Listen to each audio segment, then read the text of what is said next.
Hello സാദിക്കെ, കേൾക്കാൻ പറ്റുന്നുണ്ടോ സാദിക്കെ? Hello, ഇന്നലെ എവിടെ പോയി? പകുതിയായപ്പോ സാദിഖിനെ കാണുന്നുണ്ടായിരുന്നില്ലല്ലോ. പകുതിയായിട്ടല്ല, തീരാറായിട്ടല്ലേ. അത് കണക്ഷൻ പോയി, ഒരു കോൾ വന്നിട്ട് കണക്ഷൻ പോയി, പിന്നെ എനിക്ക് തിരിച്ച് ജോയിൻ ചെയ്യാൻ പറ്റിയില്ല. ആണോ? ഞാൻ നോക്കിയായിരുന്നു നിങ്ങളെയൊക്കെ.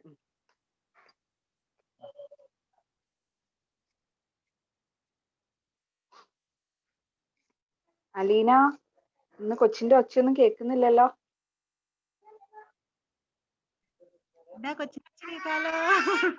ഉണ്ടല്ലേ.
Okay, good evening.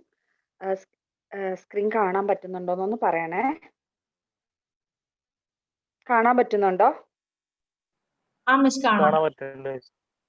ഓക്കെ. അപ്പോ നമ്മള് ഇന്ന് സ്റ്റാർട്ട് ചെയ്യാൻ ഇത് കേൾക്കാനും പറ്റുന്നുണ്ടല്ലോ അല്ലെ? എന്തെങ്കിലും നിങ്ങൾക്ക് ഇത് ചെയ്യുന്നുണ്ടെങ്കിൽ പറയണം കേട്ടോ.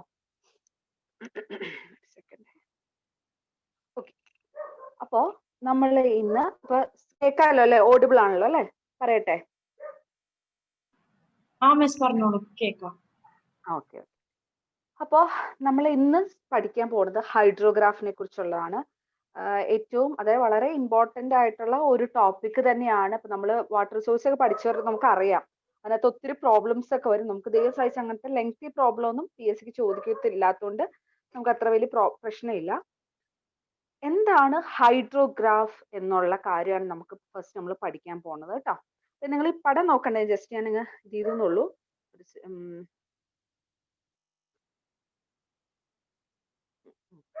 ഓക്കെ, ഹൈഡ്രോഗ്രാഫ്, അതായത് ഹൈഡ്രോ പ്ലസ് ഗ്രാഫ്, അതാണ് ഉദ്ദേശിക്കുന്നത്. അതായത് ഡിസ്ചാർജിന്റെ ഒരു ടൈം ബേസ്ഡ് പ്ലോട്ടിനെയാണ് ഹൈഡ്രോഗ്രാഫ് എന്ന് പറയുന്നത്. അതായത് റിവറിന്റെ ഏതെങ്കിലും ഒരു പോയിന്റിൽ എത്രമാത്രം ഡിസ്ചാർജ് ഓരോ സമയത്തും വരുന്നുണ്ട്, അതിന്റെ ഒരു പ്ലോട്ടിനെയാണ് ഹൈഡ്രോഗ്രാഫ് എന്ന് പറയുന്നത്. മനസ്സിലായോ? അതായത് ഡിസ്ചാർജ് വേഴ്സസ് ടൈം, അതായത് റിവറിന്റെ ഒരു റിവർ ഒഴുകുകയാണെങ്കിൽ അതിന്റെ ഏതെങ്കിലും ഒരു പോയിന്റിൽ എത്രമാത്രം ഡിസ്ചാർജ് ഓരോ സമയത്തും വരുന്നുണ്ട്, അതിന്റെ ഒരു പ്ലോട്ടിനെയാണ് ഹൈഡ്രോഗ്രാഫ് എന്ന് പറയുന്നത്. ഓക്കെ, ആക്ച്വലി ഇപ്പൊ നമ്മൾ ഇവിടെ ഞാനൊരു പടം കാട്ടിയിട്ടുണ്ട്. ഇതാണ് ഒരു ഹൈഡ്രോഗ്രാഫ് എന്ന് പറയുന്നത്, ഡിസ്ചാർജ് വേഴ്സസ് ടൈം അല്ലെ. ഇങ്ങനത്തെ ഒരു സെക്കൻഡ് കേട്ടോ, മോനോടൊന്നും മിണ്ടായിരിക്കാൻ പറയട്ടെ, ഒരു മിനിറ്റ്.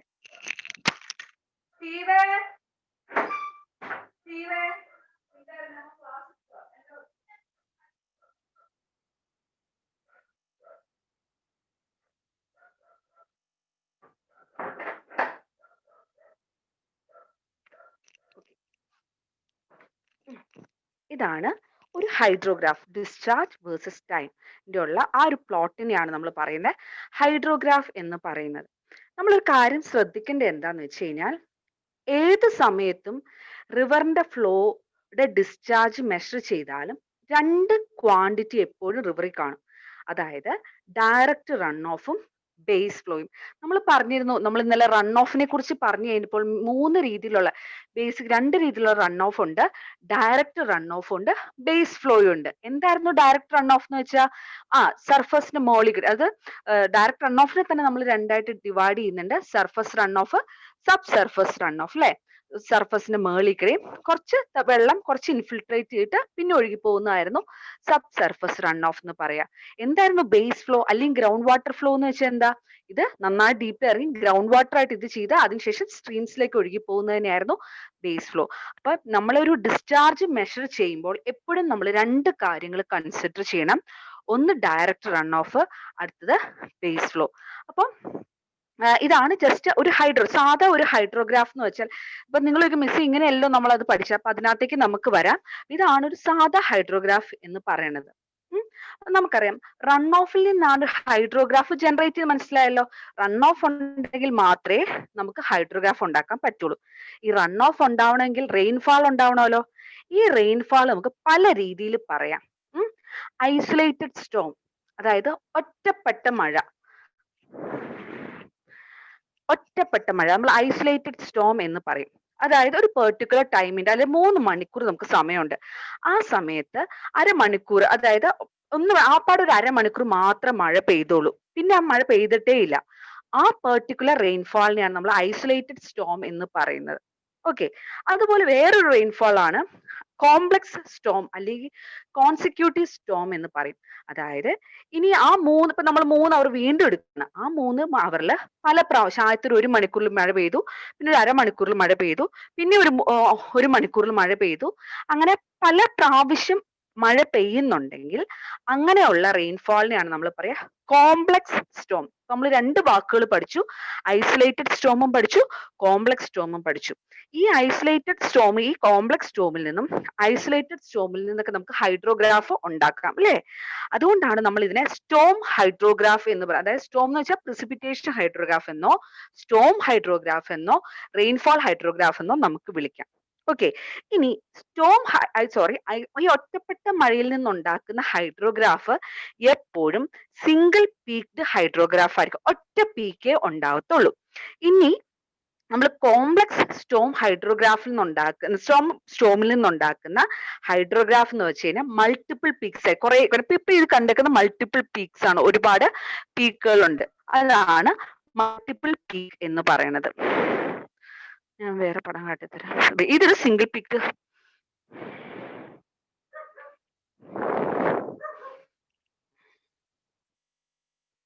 സെക്കൻഡ്.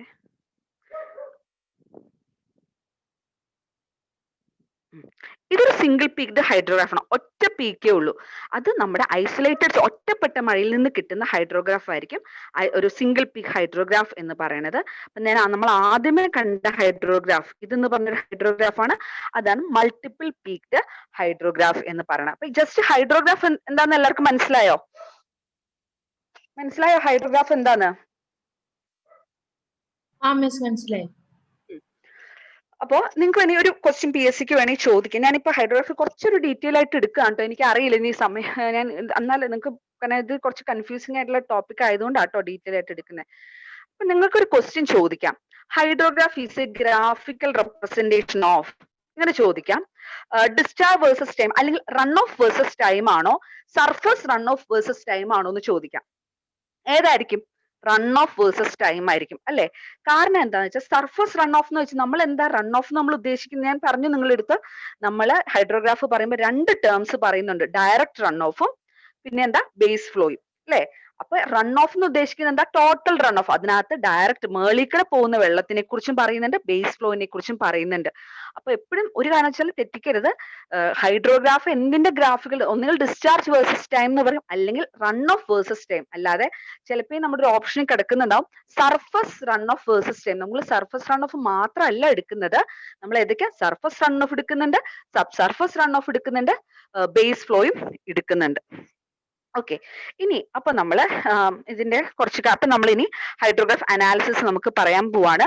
ഹൈഡ്രോഗ്രാഫിന്റെ നമുക്ക് മെയിൻ ആയിട്ട് 3 കമ്പോണൻസ് ആണ് മെയിൻ ആയിട്ട് ഉള്ളത്. റൈസിംഗ് ലിംബ്, സോറി കേട്ടോ, ഇതാണ് components of a single peak hydrograph. 3 main components ആണുള്ളത്. Rising limb, crest, recession limb. Rising limb, crest, recession limb. കാട്ടിത്തത് ഇത് ABPC നോക്ക്. റൈസിംഗ് 3 പാർട്സ് ആണുള്ളത്. Rising limb, crest. Rising limb എന്ന് വെച്ചാൽ ആ പോർഷൻ ആണ് റൈസിംഗ് A to B. അതിനെ നമ്മൾ റൈസിംഗ് ലിംബ് എന്നും BPC എന്ന് പറഞ്ഞാൽ പീക്ക് എന്ന് പറയും. CD ആ പോർഷൻ നമ്മൾ റിസഷൻ ലിംബ് എന്നാണ് നമ്മൾ പറയുന്നത്. അപ്പൊ എന്തുകൊണ്ട്, അപ്പൊ നമുക്ക് ഇതാണല്ലോ ഹൈഡ്രോഗ്രാഫ്, അതായത് ഈ കർവ് ABPCD ആ കർവിന്റെ അടിയിലുള്ള ടോട്ടൽ പോർഷൻ എന്ന് പറയുന്നതാണ് run off, total run off. ആ റൺ ഓഫിനകത്ത് നമ്മുടെ ബേസ് ഫ്ലോയും ഉണ്ടാവും, ഡയറക്റ്റ് റൺ ഓഫും ഉണ്ടാവും. ഓക്കെ, ഇനി എന്താണ് ഇതെന്ന് നമുക്ക് പറയാം. അതായത് ഡ്രൈ സീസണില് അപ്പൊ നമ്മൾ നോക്കി നിങ്ങളുടെ കർവിനകത്ത് നോക്കി A എന്ന പോർഷന് മുമ്പ് പ്രത്യേകിച്ച് വലിയ ചേഞ്ചുകളൊന്നും അത് ഇപ്പൊ ഈ ഒരു ഇൻക്ലിനേഷൻ ഉണ്ട് കേട്ടോ, അതായത് Aയിൽ തൊട്ടാണ് അത് പൊങ്ങുന്നുള്ളൂ, ആ കർവ് പൊങ്ങി വരുന്നുള്ളൂ. A എന്ന പോയിന്റിന് തൊട്ട് മുമ്പ് വരെയാണ് ആ പൊങ്ങി വരുന്നുള്ളൂ. ഈ പടത്തിൽ നോക്കാം. ഓക്കെ, അതായത് ഈ പടം നോക്കിയേ,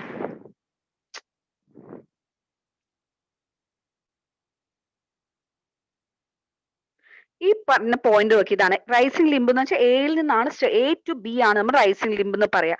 പക്ഷെ നിങ്ങൾ നോക്കിക്കഴിഞ്ഞാൽ ആ Aക്ക് മുമ്പ് അത് പയ്യൊരു ഒരു ഡിക്ലൈൻ ചെയ്തിട്ടാണ് അത് പൊങ്ങി വരുന്നത്. കാരണം എന്താന്ന് വെച്ചാൽ ഡ്രൈ സീസണിൽ നമുക്ക് ബേസ് ഫ്ലോ മാത്രമേ ഉള്ളൂ, ഗ്രൗണ്ട് വാട്ടർ ഫ്ലോ മാത്രമേ ഉള്ളൂ, റൺ ഓഫ് ഇല്ല. കാരണം എന്താ, ഡ്രൈ സീസണിൽ റൺ ഓഫ് ചെയ്യാനുള്ളതില്ല. കാരണം ഒരുപാട് ഈ ഡ്രൈ ആയിട്ട് കിടക്കുന്ന സോയിൽ ആയതുകൊണ്ട് ഒത്തിരി ഇൻഫിൽട്രേഷൻ ഒക്കെ ഒന്ന് കുറെ ഇത് പോകും അല്ലെ? അപ്പൊ ബേസ് ഫ്ലോ മാത്രമേ ഉള്ളൂ. എപ്പോഴാണോ മഴ സ്റ്റാർട്ട് ചെയ്യുന്നത് അന്നേരം നമുക്ക് ബേസ് ഫ്ലോ മാത്രമേ ഉള്ളൂ, സ്റ്റാർട്ട് ചെയ്യുന്ന സമയത്ത്. അതിനുശേഷം എന്താ, ഈ A to B എന്ന് പറഞ്ഞ പോർഷൻ, അതായത് മഴ പെയ്യുന്ന അനുസരിച്ച് ഇനീഷ്യൽ ലോസസ് ഒക്കെ കുറെ ഫുൾഫിൽ ഒക്കെ ചെയ്തതിനു ശേഷം റൺ ഓഫ് സ്റ്റാർട്ട് ചെയ്യുകയും റിവറിനകത്തേക്കുള്ള ഡിസ്ചാർജ് കൂടുകയും ചെയ്യുന്നു. അന്നേരം എന്ത് സംഭവിക്കും, Aയിൽ നിന്ന് Bയിലേക്ക് ഈ ലിംബ് റൈസിംഗ് ലിംബ് ഉണ്ടാവുന്നു. A to B എന്ന് പറഞ്ഞാൽ നമ്മുടെ ഡിസ്ചാർജ് കൂടുന്നതാണ് റൈസിംഗ് ലിംബി കാട്ടുന്നത്. അതിനുശേഷം ഡിസ്ചാർജ് കൂടി പോയിന്റ് എത്തുന്നു, അതാണ് പോയിന്റ് P എന്ന് പറയുന്നത്. ആ BPC എന്ന് പറഞ്ഞ പോയിന്റ് ആണ്, ആ P എന്ന് പറഞ്ഞ പോയിന്റ് നമ്മൾ പീക്ക്, അതായത് മാക്സിമം ഡിസ്ചാർജ് ആണ് അവിടെ ഉണ്ടാവുന്നത്. ഇനി ഈ റെയിൻഫോൾ സ്റ്റോപ്പ് ചെയ്യുമ്പോൾ എന്താ, Pയിൽ എത്തിക്കഴിയുമ്പോൾ റെയിൻഫോൾ സ്റ്റോപ്പ് ചെയ്യും. അപ്പൊ എന്ത് സംഭവിക്കും, റിവറിനകത്തേക്കുള്ള ഫ്ലോ കുറയുകയും ഈ ലിംബ് ഡിക്ലൈൻ ചെയ്യുകയും ചെയ്യുന്നു. അതുകൊണ്ടാണ് അതിനെ റിസഷൻ ലിംബ് എന്ന് പറയുന്നത്, റിസഷൻ ലിംബ് എന്ന് പറയുന്നത്. മനസ്സിലായോ? അപ്പൊ ഇതാണ് A, B, P, C and D.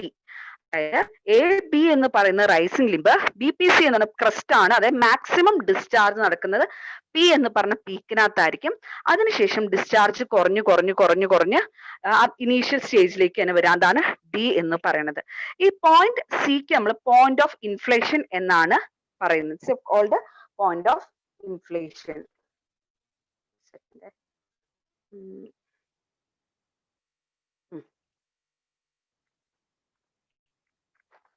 ഇതിനകത്ത് നമുക്ക് കുറച്ച് ടേംസ് വായിക്കാനുണ്ട്. നിങ്ങൾക്ക് കാണാൻ പറ്റുന്നുണ്ടല്ലോ അല്ലെ? ഹലോ, കാണാൻ പറ്റുന്നില്ലേ? ഇനി അതിനകത്തുള്ള കുറച്ച് ടേംസ് നമുക്ക് അപ്പൊ മെയിൻ 3 കമ്പോണൻസിനെ കുറിച്ച് നമ്മൾ പറഞ്ഞു. ഇനി അതിനകത്തുള്ള കുറച്ച് കാര്യങ്ങൾ എന്താന്ന് വെച്ച് കഴിഞ്ഞാൽ ലാഗ് ടൈം അല്ലെങ്കിൽ ഓർ ബേസിൻ ലാഗ് എന്നാണ് പറയുക. അതായത് യൂണിഫോം ഇന്റൻസിറ്റി ഉള്ള റെയിൻഫോൾ ആയിട്ട് നമ്മൾ ഇവിടെ അസ്യൂം ചെയ്യുകയാണ്. അതായത് അവിടെയുള്ള റെയിൻഫോൾ യൂണിഫോം ഇന്റൻസിറ്റി ആണ് അവിടെ ഉള്ളത്. അപ്പം അത് ഡി ഡ്യൂറേഷൻ ഒക്കർ ചെയ്യുന്ന സെൻട്രൽ നിന്ന് പീക്ക് വരെയുള്ള ടൈമിനെയാണ് ലാഗ് ടൈം എന്ന് പറയുന്നത്. അതായത് ഈ ഡിയുടെ ഇതാണ് നമ്മൾ പറഞ്ഞ യൂണിഫോം ഇന്റൻസിറ്റി ഉള്ള റെയിൻഫോൾ നമ്മൾ അസ്യൂം ചെയ്തു എന്ന് പറഞ്ഞതാണ് ഈ വരച്ചു വെച്ചിരിക്കുന്നത്. ഓക്കെ, അതിന്റെ ഡി ഡ്യൂറേഷൻ തൊട്ട് അതിന്റെ ഡി അല്ല ഇതിന്റെ ഹാഫ് തൊട്ട് D/2 തൊട്ട് ഈ പീക്ക് വരെയുള്ള ഡിസ്റ്റൻസ്, ഈ പി എന്ന് പറഞ്ഞ പോയിന്റും D/2 എന്ന് പറഞ്ഞ പോയിന്റും ഇത് തമ്മിലുള്ള ടൈം അല്ലെങ്കിൽ ആ ഇതിനെയാണ് നമ്മൾ പറഞ്ഞ ലാഗ് ടൈം എന്ന് പറയുന്നത്. അതായത് ഡി എന്ന് വെച്ച് കഴിഞ്ഞാൽ യൂണിഫോം ഇന്റൻസിറ്റി ഉള്ള റെയിൻഫോൾ നമ്മൾ അസ്യൂം ചെയ്യുവാണ് അവിടെ. അതാണ് നമ്മൾ ഇവിടെ വരച്ചു വെച്ചിരിക്കുന്നത് ഡി എന്ന് പറയുന്നത്. അപ്പൊ അതിന്റെ സെന്ററിൽ നിന്ന്, അതായത് ഡിയുടെ സെന്റർ, അതായത് D/2 അതിന്റെ ഡിയുടെ സെന്ററിൽ നിന്ന് ഈ പീക്ക് പി വരെയുള്ള ടൈമിനെയാണ് ലാഗ് ടൈം എന്ന് പറയുന്നത്. ഇത് ജസ്റ്റ് മനസ്സിലാക്കിയിരിക്കാൻ വേണ്ടി പറഞ്ഞതാണ് കേട്ടോ. ഇനി ടൈം ഓഫ് കോൺസെൻട്രേഷൻ എന്ന് പറഞ്ഞു കഴിഞ്ഞാൽ it is the time from end of the net rainfall. അതായത് നമ്മൾ വീണ്ടും പറയാണ്, യൂണിഫോം ഇന്റൻസിറ്റി ഉള്ള റെയിൻഫോൾ നമ്മൾ അസ്യൂം ചെയ്തു. അതിന്റെ ഈ എൻഡിൽ നിന്ന് എന്താ point of inflation of falling limb, അതായത് ഈ എന്ന് പറഞ്ഞ പോയിന്റ് ആണല്ലോ പോയിന്റ് ഓഫ് ഇൻഫ്ലേഷൻ എന്ന് പറയുന്നത്. ഈ ഡിയുടെ ഈ എൻഡിൽ നിന്ന് ഈ വരെയുള്ള പോയിന്റ്, ആ ഡിസ്റ്റൻസ് ആണ് നമ്മൾ അവിടെ വരെ ഉണ്ടാവുന്ന ടൈമിനെയാണ് നമ്മൾ പറയുന്നത് ടൈം ഓഫ് കോൺസെൻട്രേഷൻ എന്ന് പറയുന്നത്. അടുത്തതാണ് ബേസ് ടൈം എന്ന് പറയുന്നത്. It is a time for direct run off begins to when it stop. അതായത് എപ്പോഴാണോ ഡയറക്റ്റ് റൺ ഓഫ്, ഈ പടത്തിനകത്ത് ഡയറക്റ്റ് റൺ ഓഫ് സ്റ്റാർട്ട് ചെയ്യുന്ന ബിയിൽ നിന്ന് എപ്പോഴാണോ സ്റ്റോപ്പ് ചെയ്തിരിക്കുന്നത്, അത് ജി എന്ന് പറഞ്ഞ പോയിന്റിലാണോ ഈ റൺ ഓഫ് സ്റ്റോപ്പ് ചെയ്തിരിക്കുന്നത്, അവിടം വരെയുള്ള ആ ടൈമിനെയാണ് നമ്മൾ പറയുക ബേസ് ടൈം എന്ന് പറയുക. അടുത്തത് ടൈം ടു പീക്ക് ആണ്. It is a time interval between the starting of rising limb to a peak. ഇതാണ്, അതായത്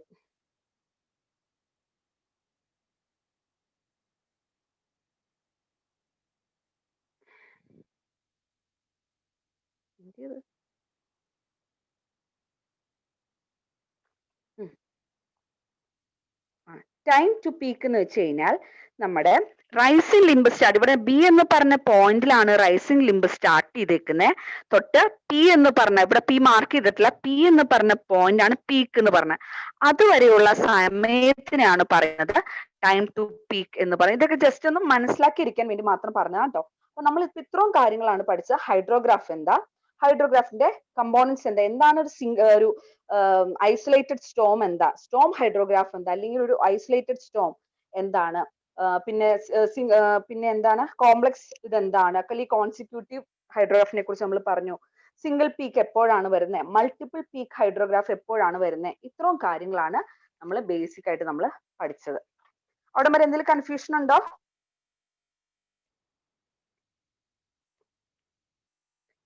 ഇനി അടുത്ത, അപ്പൊ ഇപ്പൊ നമ്മൾ ഇത്രയും കാര്യങ്ങൾ നമ്മൾ പഠിച്ചു. ഹൈഡ്രോഗ്രാഫിന്റെ കാര്യം, ഹൈഡ്രോഗ്രാഫ് എന്താ, അതിന്റെ കമ്പോണൻസ് എന്താ എന്നുള്ള മെയിൻ കാര്യങ്ങളെല്ലാം നമ്മൾ പഠിച്ചു. സിംഗിൾ പീക്ക് ഹൈഡ്രോഗ്രാഫ് എന്താ, മൾട്ടിപ്പിൾ പീക്ക് ഹൈഡ്രോഗ്രാഫ് എന്താ എന്നുള്ള കാര്യങ്ങളെല്ലാം നമ്മൾ പഠിച്ചു. ഇനി നമ്മൾ പഠിക്കാൻ പോണത് ബേസ് ഫ്ലോ സെപ്പറേഷൻ ആണ്. അപ്പൊ ഞാൻ നിങ്ങളുടെ അടുത്ത് പറഞ്ഞു, ഈ ഹൈഡ്രോഗ്രാഫ് ഇതൊരു സിംഗിൾ പീക്ക് ഹൈഡ്രോഗ്രാഫ് ആണ്. MA ഇതിനകത്ത് പല പേരുകളാണ് കൊടുത്തേക്കുന്നുള്ളൂ കേട്ടോ. MABPCD എന്ന് പറയുന്ന ആ പോയിന്റുകൾ, അത് ആ കേർവിന്റെ അടിയിൽ മൊത്തം ടോട്ടൽ റൺ ഓഫ് ആണ് അല്ലെ. മൊത്തം അത് ആ ഏരിയ എന്ന് പറയുന്നത് ടോട്ടൽ റൺ ഓഫിനെയാണ് ഉദ്ദേശിക്കുന്നത്. ഓക്കെ, അതായത് ഈ ഹൈഡ്രോഗ്രാഫിൽ സ്റ്റാർട്ടിംഗ് പോർഷൻ എ തൊട്ട് ഡി വരെയുള്ള ആ area full total run off ആണ്. ടോട്ടൽ റൺ ഓഫ് എന്ന് വെച്ചാൽ എന്തൊക്കെയാ? ഡയറക്റ്റ് റൺ ഓഫും ഉണ്ടാവും, ബേസ് ഫ്ലോയും ഉണ്ടാവും. ഇനി ഇതിൽ നിന്ന് നമ്മൾ ബേസ് ഫ്ലോ സെപ്പറേറ്റ് ചെയ്താൽ മാത്രമാണ് നമുക്ക് ഡയറക്റ്റ് റൺ ഓഫ്, അതായത് സർഫസിൽ കൂടെയുള്ള എന്തോരം റൺ ഓഫ് ആണ് സംഭവിച്ചത് എന്ന് മനസ്സിലാക്കാൻ സാധിക്കുള്ളൂ. ഓക്കെ, അന്നേരത്ത് കിട്ടുന്ന ആ സ്റ്റോം അതായത് ബേസ് ഫ്ലോ സെപ്പറേറ്റ് ചെയ്തിട്ട് കിട്ടുന്ന ഹൈഡ്രോഗ്രാഫിനെയാണ് നമ്മൾ സ്റ്റോം ഹൈഡ്രോഗ്രാഫ് എന്ന് പറയുന്നത്. അല്ല, or sorry, Storm hydrograph or surface hydrograph or direct run off hydrograph. Storm hydrograph അല്ല, ഡയറക്റ്റ് റൺ ഓഫ് ഹൈഡ്രോഗ്രാഫ് അല്ലെങ്കിൽ സർഫസ് ഫ്ലോ ഹൈഡ്രോഗ്രാഫ് എന്ന് പറയുന്നത്. ഓക്കെ, അപ്പൊ നമ്മൾ ഇനി ചെയ്യാൻ പോകുന്നത്, ഇനി ഈ ബേസ് ഫ്ലോ സെപ്പറേറ്റ് ചെയ്യാൻ, ഇപ്പൊ ഞാൻ പറഞ്ഞു ആ കർവിന്റെ അടിയിലുള്ള ടോട്ടൽ ഏരിയ എന്ന് പറഞ്ഞാൽ ടോട്ടൽ റൺ ഓഫ് ആണ്. ടോട്ടൽ റൺ ഓഫ് എന്ന് വെച്ച് കഴിഞ്ഞാൽ ഡയറക്റ്റ് റൺ ഓഫും ഉണ്ടാവും, ബേസ് ഫ്ലോയും ഉണ്ടാവും. നമ്മൾ ഈ ബേസ് ഫ്ലോനെ നമ്മൾ എലിമിനേറ്റ് ചെയ്ത് കളയണം, എന്നാൽ മാത്രമേ നമുക്ക് ഡയറക്റ്റ് റൺ ഓഫ് കിട്ടുള്ളൂ. ആ അന്നേരം കിട്ടുന്ന ആ ഹൈഡ്രോഗ്രാഫ്, ഈ ബേസ് ഫ്ലോ സെപ്പറേറ്റ് ചെയ്തിട്ട് കിട്ടുന്ന ഹൈഡ്രോഗ്രാഫിനെയാണ് നമ്മൾ പറയുന്നത് ഡയറക്റ്റ് റൺ ഓഫ് ഹൈഡ്രോഗ്രാഫ് എന്ന് പറയുന്നത്. മെയിൻ ആയിട്ട് നമുക്ക് 3 മെത്തേഡ് ആണ് ഉള്ളത്. മെയിൻ ആയിട്ട് 3 മെത്തേഡ് ആണുള്ളത്. Straight line method, 2 line method, sorry ഇത് 2 വെച്ചിട്ടുണ്ട്, sorry, 2 line method, curve extension method, അങ്ങനെ 3 മെത്തേഡ് ആണ് നമുക്ക് ഉള്ളത്. ഏറ്റവും സിമ്പിൾ ആയിട്ടുള്ള മെത്തേഡ് ആണ് സ്ട്രെയിറ്റ് ലൈൻ മെത്തേഡ് എന്ന് പറയുന്നത്. അതായത് നമുക്ക് പോയിന്റ്, നമ്മുടെ ഇതാണ് സ്ട്രെയിറ്റ് ലൈൻ മെത്തേഡ് എന്ന് പറയുന്നത്. ഇതിന്റെ പ്രത്യേകത എന്താണെന്ന് വെച്ചാൽ നമുക്ക് പോയിന്റ് എ എന്ന് വെച്ചാൽ എന്താ നമുക്കറിയാം, ഒരു റൈസിംഗ് ലിംബിന്റെ സ്റ്റാർട്ട്, ഞാൻ പറയുന്ന കേൾക്കാൻ പറ്റുന്നുണ്ടല്ലോ അല്ലെ? ആ, അതായത് ഒരു റൈസിംഗ് ലിംബിന്റെ സ്റ്റാർട്ടിംഗ് പോയിന്റ് ആണ് ക്യാപിറ്റൽ എ എന്ന് പറയുന്നത്. അപ്പൊ നമുക്കറിയാം ഡിസ്ചാർജ് സ്റ്റാർട്ട് ചെയ്യുന്ന സമയം, അത് നമുക്ക് കണ്ടുപിടിക്കാൻ ബുദ്ധിമുട്ടൊന്നുമില്ല, നമുക്ക് വേഗം മനസ്സിലാവും. കാരണം അതുവരെ ഉണ്ടായ രീതിയിലല്ലായിരിക്കും ഡിസ്ചാർജ്, വേഗം ഡിസ്ചാർജ് കൂടും. അപ്പൊ നമുക്ക് മനസ്സിലാവും, ഓക്കെ, ഡിസ്ചാർജ് വെക്കുന്ന കൂടിയിട്ടുണ്ടെങ്കിൽ നമുക്ക് മനസ്സിലാവും ഏത് എപ്പോഴാണ് എന്നുള്ള കാര്യം. നമുക്ക് എ എന്ന് പറഞ്ഞ പോയിന്റ് ലൊക്കേറ്റ് ചെയ്യാൻ നമുക്ക് ബുദ്ധിമുട്ടില്ല. പക്ഷെ ബി എന്ന് പറഞ്ഞ പോയിന്റ് നമുക്ക് ലൊക്കേറ്റ് ചെയ്യാൻ കുറച്ച് പാടാണ്. നമ്മൾ ശ്രദ്ധിച്ചറിയാം, അതിന്റെ കേർവ് ആണെങ്കിലും മറ്റേ എയിൽ വരുന്ന പോലത്തെ കേർവ് അല്ല, ബിയിൽ വരുന്ന പോലത്തെ കുറച്ചുകൂടെ ഫ്ലാറ്റർ ആയിട്ടുള്ള കേർവ് ആണ്. അപ്പൊ അത് കണ്ടുപിടിക്കാൻ, ആ ബി എന്ന് പറയുന്ന പോയിന്റ് കണ്ടുപിടിക്കാൻ നമുക്കൊരു ഇക്വേഷൻ വേണം. ആ ഇക്വേഷൻ ആണ് n ഇസ് ഈക്വൽ ടു, അതായത് n ഡേയ്സിന് ശേഷം, പീക്കിൽ നിന്ന് n ഡേയ്സിന് ശേഷമുള്ള പോയിന്റ് കിട്ടാൻ ഉള്ള ഇക്വേഷൻ ആണ് 0.83 a raised to 0.2. a എന്ന് പറഞ്ഞാൽ ഡ്രെയിനേജ് ഏരിയ ആണ്, എന്ന് പറഞ്ഞാൽ ഡേയ്സ് ആണ്. അപ്പൊ നമുക്ക് a എന്ന് പറഞ്ഞ പോയിന്റും കിട്ടി, b എന്ന് പറയുന്ന പോയിന്റും കിട്ടിയെങ്കിൽ നമ്മൾ എന്ത് ചെയ്യണം? a എന്ന് പറഞ്ഞ പോയിന്റിൽ നിന്ന് b എന്ന് പറഞ്ഞ പോയിന്റിലേക്ക് നമ്മൾ ജോയിൻ ചെയ്യും. ജോയിൻ ചെയ്ത് കഴിയുമ്പോൾ ഡോട്ടഡ് ലൈനിന്റെ മേളിലുള്ള പോർഷൻ ആയിരിക്കും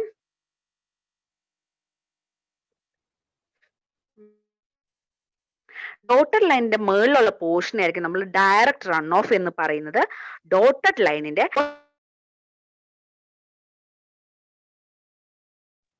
ഹലോ ഹലോ ഒന്നും കോള് വന്നതാ.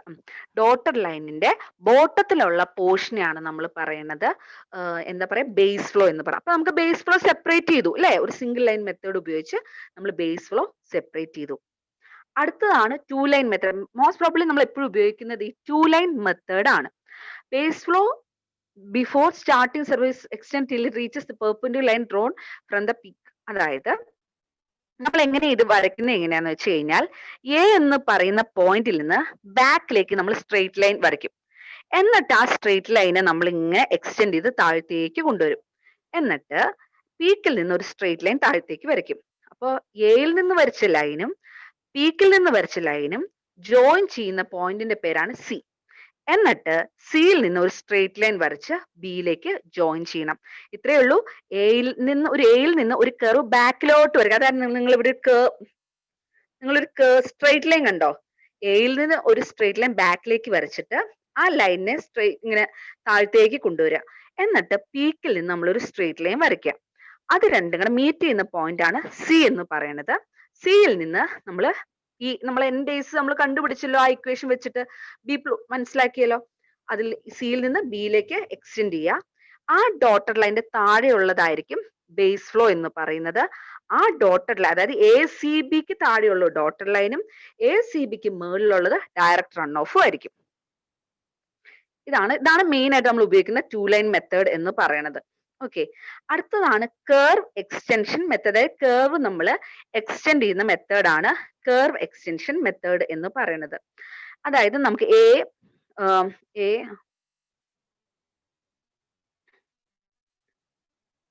ABPCDN ഇങ്ങനെയാണല്ലോ നമ്മുടെ കർവിന്റെ പേരുകൾ ആണല്ലോ. ഓക്കെ, ചിലപ്പോൾ ഇതിനകത്തുള്ള പേരുകൾ മാറ്റം ഉണ്ടാവും കേട്ടോ. ഞാൻ പല ഇതിൽ നിന്നാണ് ഞാൻ ഇത് PPT എടുത്തേക്കുന്നത്, അതുകൊണ്ടായിരിക്കുവേ. ഓക്കെ, ഇനി കർവ് ഇതിനകത്ത് P എന്ന് പറയുന്നത് ഇതിനകത്ത് പീക്ക് അല്ല കേട്ടോ. അതെ, പോയിന്റ് ഓഫ് ഇൻഫ്ലെക്ഷൻ ആണ്. നമ്മുടെ ഇതിനകത്ത് നമ്മൾ ആ പഠിച്ച പോയിന്റ് ഓഫ് ഇൻഫ്ലെക്ഷൻ പറഞ്ഞില്ലായിരുന്നു. അതായത് റെയിൻഫാൾ സ്റ്റോപ്പ് ചെയ്തിട്ട് അതിന്റെ ഡിക്ലൈൻ ചെയ്യുവാണ്, അതിന്റെ ഡിസ്ചാർജ് ഡിക്ലൈൻ ചെയ്ത് സ്റ്റാർട്ട് ചെയ്യുന്ന പോർഷനാണ് P1 എന്ന് പറയുന്നത്. അപ്പൊ എങ്ങനെ കർവ് എക്സ്റ്റൻഷൻ മെത്തേഡ് എങ്ങനെയാന്ന് വെച്ച് കഴിഞ്ഞാൽ, അതായത് നമ്മുടെ റിസഷൻ ലിമ്പിന്റെ ഏറ്റവും ലാസ്റ്റ് പോയിന്റ് ആണ് E എന്ന് പറയുന്നത്. ആ പോയിന്റിൽ നിന്ന് നമ്മൾ ബാക്കിലേക്ക് ഒരു കർവ് പയ്യെ എക്സ്റ്റെൻഡ് ചെയ്യുക. അത് സ്ട്രെയിറ്റ് ലൈൻ ആയിട്ടല്ല, ഈ കർവ് ആയിട്ട് തന്നെ എക്സ്റ്റെൻഡ് ചെയ്യുക. എന്നിട്ട് ഈ പോയിന്റ് ഓഫ് ഇൻഫ്ലെക്ഷൻ എന്ന് പറയുന്ന P എന്ന് പറയുന്ന പോയിന്റിൽ നിന്ന് നമ്മൾ ഒരു സ്ട്രെയിറ്റ് ലൈൻ വരയ്ക്കുക. അപ്പൊ ഈ കർവിനെയും ഈ സ്ട്രെയിറ്റ് ലൈനെയും മീറ്റ് ചെയ്യുന്ന ഒരു പോയിന്റിന്റെ പേരാണ് F. എന്നിട്ട് ഇതുപോലെ തന്നെ നമ്മുടെ എയിൽ നിന്ന് ഒരു കർവ് ബാക്കിലേക്ക് എക്സ്റ്റെൻഡ് ചെയ്ത് ആ എഫിനകത്തേക്ക് മുട്ടിക്കുക.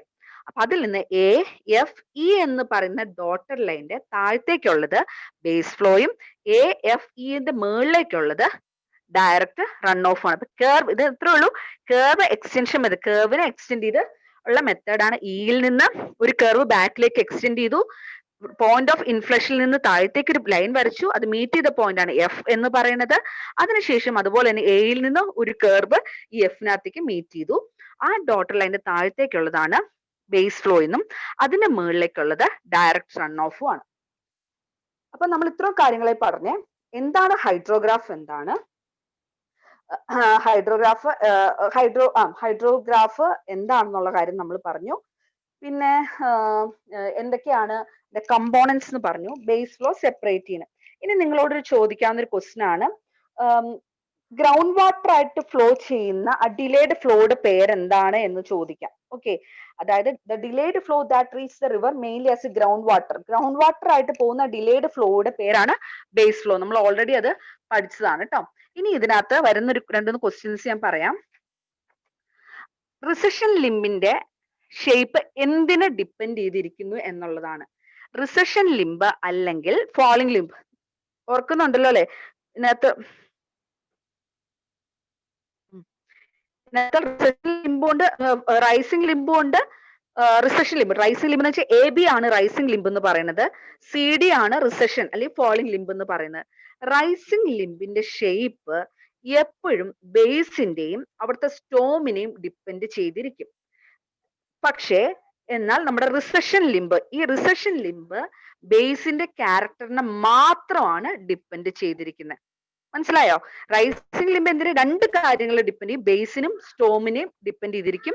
ഫാളിംഗ് ലിംബ് ഡിപ്പെൻഡ് ചെയ്തിരിക്കുന്ന ബേസിന്റെ ക്യാരക്ടറിസ്റ്റിക്സിനെ മാത്രമാണ് ഡിപ്പെൻഡ് ചെയ്തിരിക്കുന്നത്. ഇനി ഏതാ അതിനകത്ത് വരുന്ന ക്വസ്റ്റ്യൻ എന്താണെന്ന് നോക്കട്ടെ കേട്ടോ.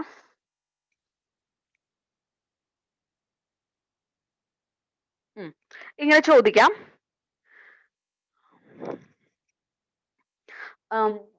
the separation of base flow from total runoff can be done by straight line method, 2 line method, curve extension method. അതായത് നമുക്ക് അതിനെ all above അല്ലെ, ബേസ് ഫ്ലോ സെപ്പറേഷൻ നമുക്ക് ഈ 3 മെത്തേഡിൽ നിന്നും നമുക്ക് ബേസ് ഫ്ലോ സെപ്പറേഷൻ നമുക്ക് ചെയ്തെടുക്കാൻ സാധിക്കും. ഓക്കെ, ഇനി നമ്മൾ അടുത്ത ടോപ്പിക്കിലേക്ക് ജസ്റ്റ് ഇത് നോക്കിയിട്ട് ഞാൻ പറഞ്ഞുള്ളൂ കേട്ടോ. ഓക്കെ, അവിടെ വരെ മനസ്സിലായോ എല്ലാവർക്കും?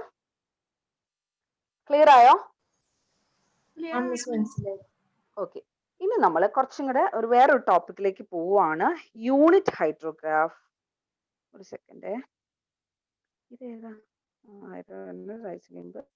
Hydrograph. Okay okay okay,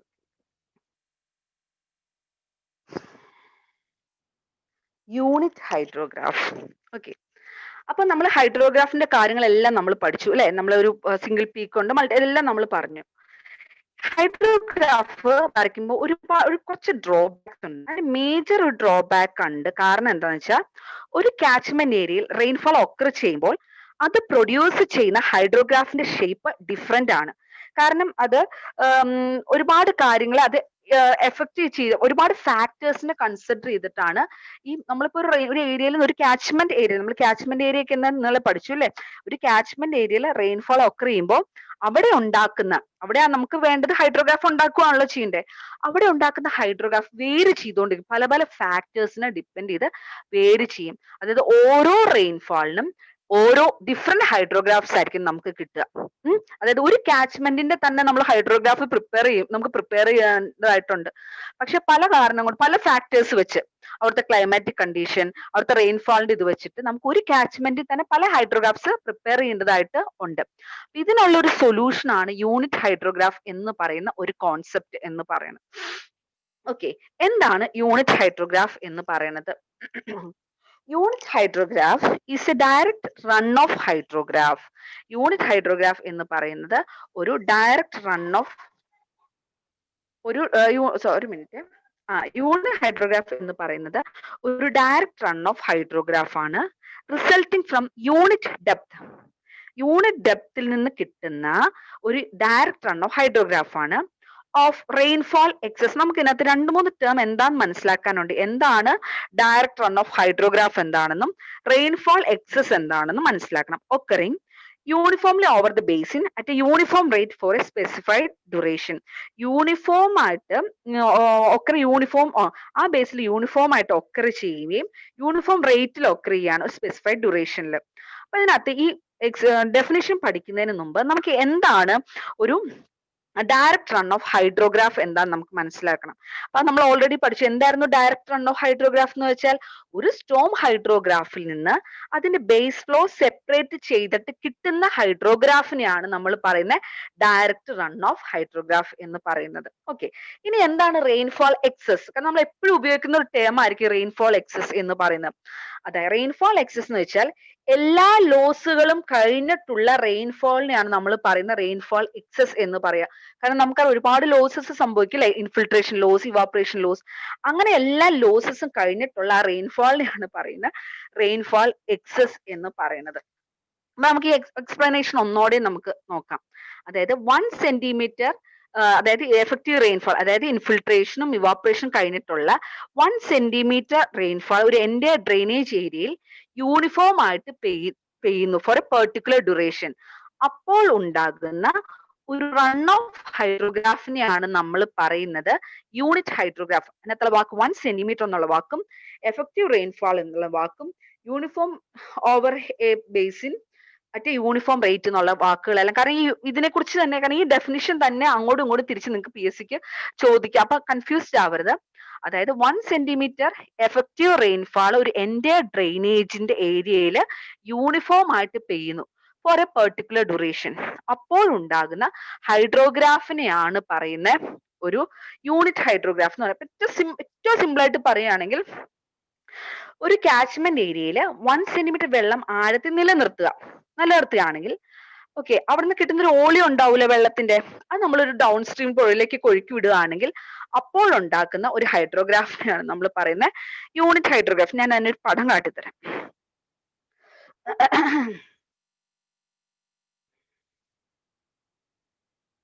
okay, ഇതാണ് ഒരു കാച്ച്മെന്റ് ഏരിയ എന്ന് പറയണം.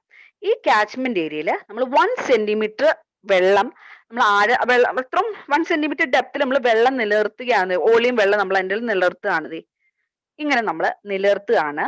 എന്നിട്ട് അതിന്റെ ഡൗൺ സ്ട്രീം ഉള്ള പുഴയിലേക്ക് കൂടി ഈ വെള്ളം നമ്മൾ ഒഴുക്കി വിടുകയാണെങ്കിൽ അന്നേരം നമ്മൾ ഹൈഡ്രോഗ്രാഫ് കൺസ്ട്രക്ട് ചെയ്യുമല്ലോ. അതിനെയാണ് പറയുന്നത് ആക്ച്വലി ഈ യൂണിറ്റ് ഹൈഡ്രോഗ്രാഫ് എന്ന് പറയുന്നത്.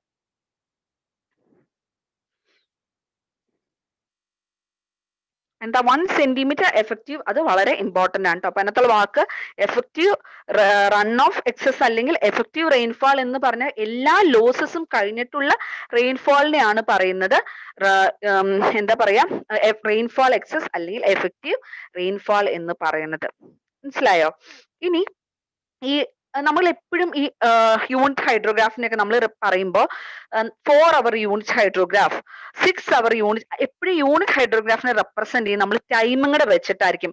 4 hour unit hydrograph, 2 hour unit hydrograph എന്നായിരിക്കും എപ്പോഴും നമ്മള്. സ്ലൈഡ് കാണുന്നില്ല. സോറി, ഓക്കെ, വാട്സപ്പ് ആണ്, ഞാൻ മറ്റേ രീതിയിലല്ല ഉണ്ടാക്കി. ഒരു മിനിറ്റ് കേട്ടോ. ഇപ്പൊ കാണാൻ പറ്റുണ്ടോ? അപ്പൊ ഇതാണ്, അതായത് ഡിഫറെന്റ്, പിന്നെ ശ്രദ്ധിക്കേണ്ട ഡിഫറെന്റ് കാച്ച്മെന്റിലെ ഡിഫറെന്റ് യൂണിറ്റ് ഹൈഡ്രോഗ്രാഫ്സ് ആയിരിക്കും. പിന്നെ അതായത് പിന്നെ എന്താ, അപ്പൊ യൂണിറ്റ് ഹൈഡ്രോഗ്രാഫ് എന്താണെന്ന് പിടികിട്ടില്ലോ അല്ലെ? ഇതാണ് സിമ്പിൾ ആയിട്ട് പറഞ്ഞു കഴിഞ്ഞാൽ ഒരു യൂണിറ്റ് ഹൈഡ്രോഗ്രാഫ് എന്ന് പറയുന്നത്.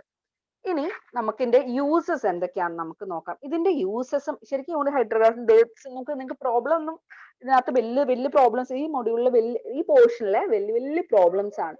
അപ്പൊ നിങ്ങൾക്ക് പക്ഷെ അതുപോലത്തെ പ്രോബ്ലംസ് വരില്ല. പക്ഷെ ഇതിനകത്ത് വരാവുന്നത് ഇതിന്റെ അസംഷൻസും. ഒരു മിനിറ്റ്, അതിനകത്ത് വരുന്ന ക്വസ്റ്റ്യൻസ് ഒന്ന് നോക്കട്ടെ, പറയട്ടെ കേട്ടോ.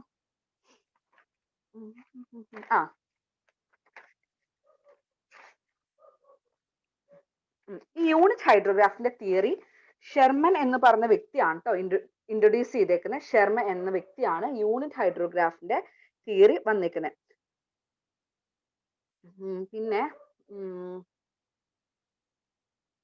പിന്നെ ചോദിച്ചിട്ടുണ്ട് യൂണിറ്റ് ഹൈഡ്രോഗ്രാഫിന്റെ പ്രത്യേകത എന്താ?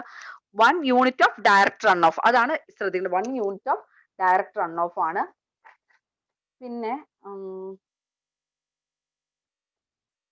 പിന്നെ അതിന്റെ അസംഷൻസ് പറഞ്ഞു കഴിഞ്ഞിട്ട് ബാക്കിത്തെ ഇത് പറയാം കേട്ടോ.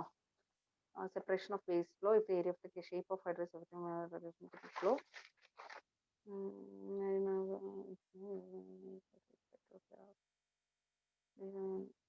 ഇതിന്റെ ചോദിച്ചിട്ടുണ്ട്, അതായത് പല അസംഷൻസിനകത്തും യൂസസിനകത്തും ഒരുപാട് ക്വസ്റ്റ്യൻസ് വരാൻ സാധ്യതയാണ്. കാരണം ഏറ്റവും ഇമ്പോർട്ടന്റ് ആയിട്ട് പറയുന്നത് യൂണിറ്റ് ഹൈഡ്രോഗ്രാഫിന്റെ എന്താണ്, യൂണിറ്റ് ഹൈഡ്രോഗ്രാഫിന്റെ ആ ഡെഫിനിഷൻ നന്നായി പഠിക്കണം. അത് കാരണം തിരിച്ചും മറിച്ചും ഒക്കെ വരാൻ സാധ്യതയുണ്ട്. അതുപോലെ അതിന്റെ യൂസസും പഠിക്കുക, അതിന്റെ അസംഷൻസ് പഠിക്കുക, അതിന്റെ ലിമിറ്റേഷൻസ് പഠിക്കുക. യൂസസ് എന്ന് പറയുന്നത് ഇതാണ്. യൂസ് ഫോർ ഡെവലപ്പ്, നമുക്കൊരു ഫ്ലഡ് മെയിൻ യൂസ്, നമ്മുടെ ഈ യൂണിറ്റ് ഹൈഡ്രോഗ്രാഫിന്റെ മെയിൻ ആയിട്ടുള്ള യൂസ് എന്ന് പറഞ്ഞു കഴിഞ്ഞാൽ, പറഞ്ഞു ഹൈഡ്രോഗ്രാഫിന്റെ ഒരുപാട് ലിമിറ്റേഷൻസ് ഉണ്ട്, അതിനെ ഓവർകം ചെയ്ത് അതിനൊരു സൊല്യൂഷൻ ആയിട്ടാണ് യൂണിറ്റ് ഹൈഡ്രോഗ്രാഫ് എന്ന കോൺസെപ്റ്റ് വന്നതെന്ന് പറഞ്ഞു അല്ലെ. ഈ ഫ്ലഡ് ഹൈഡ്രോഗ്രാഫ്, അതായത് യൂണിറ്റ് ഹൈഡ്രോഗ്രാഫ് വെച്ച് നമുക്ക് ഫ്ലഡ് ഹൈഡ്രോഗ്രാഫ് ഡെവലപ്പ് ചെയ്യാം. അതാണ് ഏറ്റവും വലിയൊരു യൂസ് എന്ന് പറയുന്നത്. രണ്ടാമത് പറയണത് useful in extension of flood flow records based on rainfall records. ഒരു സ്ഥലത്ത് ഒക്കർ ചെയ്യുന്ന ഫ്ലഡിന്റെ ഡേറ്റ അല്ലെ അതിന്റെ റെക്കോർഡ് ചെയ്ത് വെക്കും. അത് എന്തിനാണ് റെക്കോർഡ് ചെയ്യുന്ന? ഫ്യൂച്ചർ സ്റ്റഡിക്കൊക്കെ വേണ്ടി. അത്തരം ഡേറ്റ ഇംപ്രൂവ് ചെയ്യാൻ വേണ്ടി നമ്മൾ ഈ യൂണിറ്റ് ഹൈഡ്രോഗ്രാഫ് ഉപയോഗിക്കുന്നു. അടുത്ത useful development of flood forecast ചെയ്യാൻ വേണ്ടിയും അതിനൊക്കെ വേണ്ടിയാണ് നമ്മൾ മെയിൻ ആയിട്ട് നമ്മൾ യൂണിറ്റ് ഹൈഡ്രോഗ്രാഫ് ഉപയോഗിക്കുന്നത്. ഈ അസംഷൻസ് ആണ് കേട്ടോ വളരെ ഇമ്പോർട്ടന്റ് എന്ന് ഞാൻ പറഞ്ഞേ. യൂസസ് അത്രേ ഉള്ളൂ. The effective rainfall is uniformly distributed with its duration of specified period of time. അപ്പൊ നമ്മൾ കൺസിഡർ ചെയ്യുന്ന ഡ്യൂറേഷൻ ത്രൂ ഔട്ട് ഓരോ റേറ്റിലാണ് റെയിൻഫാൾ ഉണ്ടായത്. പ്രാക്ടിക്കലി അത് പോസിബിൾ അല്ലെങ്കിൽ പോലും നമ്മൾ അസ്യൂം ചെയ്യുവാണ്, നമ്മളൊരു ഡ്യൂറേഷൻ നമ്മൾ കൺസിഡർ ചെയ്യില്ല, ത്രൂ ഔട്ട് ആ ഡ്യൂറേഷനിൽ റെയിൻഫാൾ ത്രൂ ഔട്ട് ഒരേ റേറ്റിലാണ് ഉണ്ടാവുക എന്നാണ് അവർ പറഞ്ഞേക്കുന്നത്. Effective rainfall is uniformly distributed with its duration of specified period time. അപ്പൊ നമ്മൾ പറഞ്ഞേക്കുന്ന ഡ്യൂറേഷൻ, ആ പർട്ടിക്കുലർ ഡ്യൂറേഷനിൽ നമ്മൾ ആ കൺസിഡർ ഡ്യൂറേഷനിൽ ടോട്ടലായിട്ട് ഒരേ റേറ്റിലാണ് റെയിൻഫാൾ ഉണ്ടാവുക എന്നാണ് നമുക്കറിയാം. പ്രാക്ടിക്കൽ അത് പോസിബിൾ അല്ല. അതൊരു ലിമിറ്റേഷൻ ആയിട്ട് നമുക്ക് വേണമെങ്കിൽ ഇതിനകത്ത് ഒരു കൺസിഡർ ചെയ്യാം. അതുപോലെ effective rainfall is uniformly distributed throughout the entire area of. അപ്പം ആദ്യമേ നമ്മൾ പറയാം ഒരേ റേറ്റിലാണ് ഉണ്ടാവുന്നത്, സെയിം ഒരേ റേറ്റ്. നമ്മൾ ഡ്യൂറേഷൻ കൺസിഡർ ചെയ്താൽ ആ ഡ്യൂറേഷൻ ഉണ്ടാകുന്ന റെയിൻഫോൾ ഒരേ റേറ്റിലായിരിക്കും എന്നാണ് പറഞ്ഞേക്കുന്നത്. അതുപോലെ രണ്ടാമത്തെ പോയിന്റ് പറഞ്ഞാൽ യൂണിഫോം ആയിട്ടാണ് ഡിസ്ട്രിബ്യൂഷൻ നടക്കുന്നതെന്നാണ് പറഞ്ഞേക്കുന്നത്. തേർഡ് പോയിന്റ് എന്ന് പറഞ്ഞാൽ it's very important. The direct runoff response to a given effective rainfall in a catchment is time invariant. This implies that direct runoff hydrograph for a given year effective rainfall in an catchment is always same irrespective of when it occurs. ഒരു effective rainfall produce ചെയ്യുന്ന direct runoff hydrograph ഏതൊരു സമയത്തും ഒരുപോലെയാണ്. അതാണ് time invariant എന്ന് പറയുന്നത്. Time വെച്ചുകൊണ്ട് ഇതിന് ഒരു മാറ്റം ഉണ്ടാകില്ല. മനസ്സിലായോ? അതായത് ഒരു എഫക്റ്റീവ് റെയിൻഫാൾ പ്രൊഡ്യൂസ് ചെയ്യുന്ന ഡയറക്റ്റ് റൺ ഓഫ് ഹൈഡ്രോഗ്രാഫ് ഏതൊരു സമയത്തും ഒരുപോലെയാണ്. That is time invariant. Time വെച്ചുകൊണ്ട് ഇതിനൊരു ചേഞ്ച് വരില്ല എന്നാണ് പറയുന്നത്. ഒരു എക്സാമ്പിൾ പറയുകയാണെങ്കിൽ ഒരു 5 സെന്റിമീറ്റർ റെയിൻഫാൾ പ്രൊഡ്യൂസ് ചെയ്യുന്ന ഹൈഡ്രോഗ്രാഫ് ആണ് നമ്മൾ കണ്ടുപിടിക്കാൻ ഉദ്ദേശിക്കുന്നത്. ആ ക്യാച്ച്മെന്റ് ഡ്രൈ ആയ കണ്ടീഷനിലാണ് റെയിൻഫാൾ ഒക്കർ ചെയ്യുന്നതെങ്കിൽ ഇനീഷ്യൽ ലോസ് ഒക്കെ കഴിഞ്ഞ് കുറച്ച് റൺ ഓഫേ ഉണ്ടാകുള്ളൂ. ഇനി ഇതേ റെയിൻഫാൾ തന്നെ ഓൾറെഡി മഴ പെയ്ത സ്ഥലത്ത് ഒക്കർ ചെയ്യുമ്പോൾ ലോസ് വളരെ കുറവാണ് അല്ലെ? അപ്പൊ റൺ ഓഫ് കൂടുതലായിരിക്കും. പക്ഷെ നമ്മളിവിടെ അസംഷൻ പറഞ്ഞേക്കുന്നത് എന്താണ്? റെയിൻഫാൾ ഒക്കർ ചെയ്തുണ്ടാകുന്ന റൺ ഓഫ് എപ്പോഴൊക്കെ മഴ പെയ്യുന്നോ അപ്പോഴൊക്കെ ഉണ്ടാകുന്ന റൺ ഓഫ് എന്ന് പറയുന്നത് സിമിലർ ആണ്. അതാണ് ഇവർ ഉദ്ദേശിക്കുന്നത്. ഹലോ ഹലോ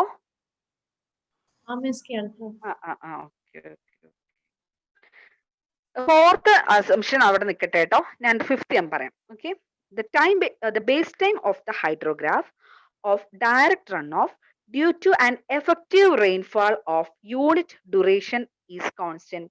യൂണിറ്റ് ഡ്യൂറേഷൻ ഉള്ള എഫക്റ്റീവ് റെയിൻഫാൾ പ്രൊഡ്യൂസ് ചെയ്യുന്ന ഹൈഡ്രോഗ്രാഫിന്റെ ബേസ് ടൈം എപ്പോഴും കോൺസ്റ്റന്റ് ആയിരിക്കും എന്നാണ് പറഞ്ഞേക്കുന്നത്.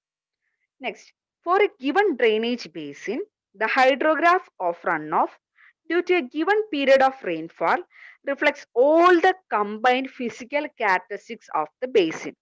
ഒരു റെയിൻഫാൾ പ്രൊഡ്യൂസ് ചെയ്യുന്ന ഹൈഡ്രോഗ്രാഫ് ആ ക്യാച്ച്മെന്റിന്റെ എല്ലാ ക്യാരക്ടറിസ്റ്റിക്സിനെയും റെപ്രസെന്റ് ചെയ്യുന്നുണ്ട് എന്നാണ് ഉദ്ദേശിക്കുന്നത്. ഒരു റെയിൻഫാൾ പ്രൊഡ്യൂസ് ചെയ്യുന്ന ഹൈഡ്രോഗ്രാഫ് ആ ക്യാച്ച്മെന്റ് എല്ലാ ക്യാരക്ടറിസ്റ്റിക്സിനെയും റെപ്രസെന്റ് ചെയ്തിട്ടുണ്ട് എന്നാണ് അതിനകത്ത് പറഞ്ഞേക്കുന്നത്. ഇതാണ് മെയിൻ ആയിട്ടുള്ള അസംഷൻസ്. അതായത് ആക്ച്വലി 6 ഞാൻ 5 എന്നാണ് പറഞ്ഞത്. മറ്റേ ഞാൻ ഒന്നോടെ എനിക്ക് നോക്കാനുണ്ട്, അതുകൊണ്ട് ഞാൻ അത് അങ്ങനെ വെച്ചേക്കുന്നത് കേട്ടോ. അതിപ്പോ നമ്മള് 5 യൂണിഫോം ആയിട്ടാണ് ഡിസ്ട്രിബ്യൂട്ട് ചെയ്തേക്കുന്നതെന്നും പിന്നെ എന്താ എന്റെ റേറ്റ് സെയിം ആയിരിക്കുന്നു, യൂണിഫോം ഡിസ്ട്രിബ്യൂഷൻ യൂണിഫോം റേറ്റ് ആയിരിക്കും പറയും. ഇൻ ടൈം ഇൻവേരിയന്റിനെ കുറിച്ച് നമ്മൾ പറഞ്ഞു അല്ലെ? ബേസ് ടൈം അത് കോൺസ്റ്റന്റ് ആയിരിക്കും നമ്മളുള്ള കാര്യം നമ്മൾ പറഞ്ഞു. പിന്നെ നമ്മൾ ഈ കാര്യങ്ങൾ നമ്മൾ പറയുന്നതിന്റെ ക്യാരക്ടറിസ്റ്റിക്സ് എന്ന് പറയുന്നത് തന്നെ ഇത് കോറിലേറ്റ് ചെയ്തിട്ടുണ്ടെന്നുള്ള കാര്യവും നമ്മൾ പറഞ്ഞു. ഇത്രയും കാര്യങ്ങളാണ് നമ്മൾ അസംഷൻസിനകത്ത് പറഞ്ഞത്. ഇനി ഇതിനകത്ത് എന്തെങ്കിലും വൈവ്യം ഉണ്ടോ നോക്കട്ടെ കേട്ടോ.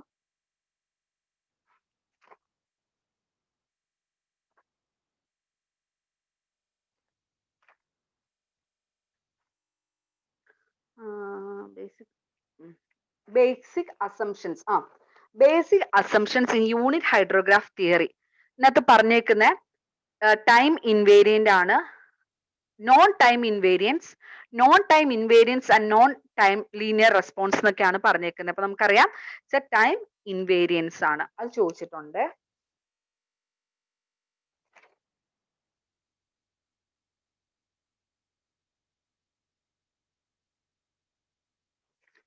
പിന്നെ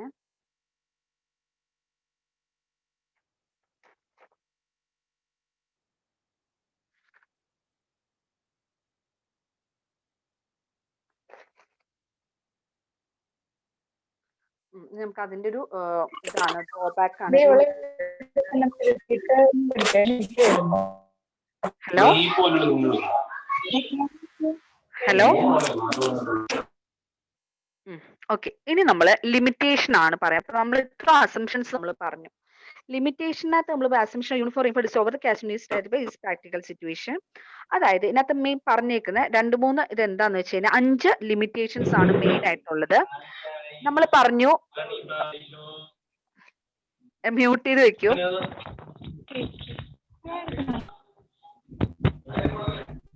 ഹലോ, ഒന്ന് മ്യൂട്ട് ചെയ്ത് വെച്ചേ.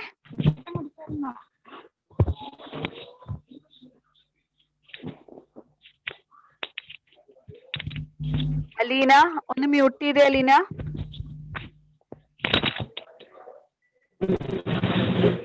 അലീന മ്യൂട്ട് ചെയ്തേ.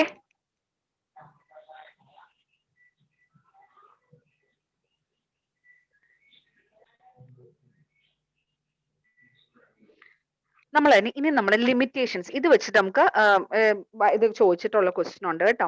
നമ്മൾ ഒരു ലിമിറ്റേഷൻ നമ്മൾ ഓൾറെഡി നമ്മൾക്ക് പറഞ്ഞു, അതായത് റെയിൻഫോൾ ഒരുപോലെ അല്ല ഒക്കർ ചെയ്യുന്നത്, യൂണിഫോം ഡിസ്ട്രിബ്യൂഷൻ ആയിരിക്കത്തില്ല, യൂണിഫോം ഇന്റൻസിറ്റിയിലും ആയിരിക്കത്തില്ല ഇത് എന്ന് പറയണം.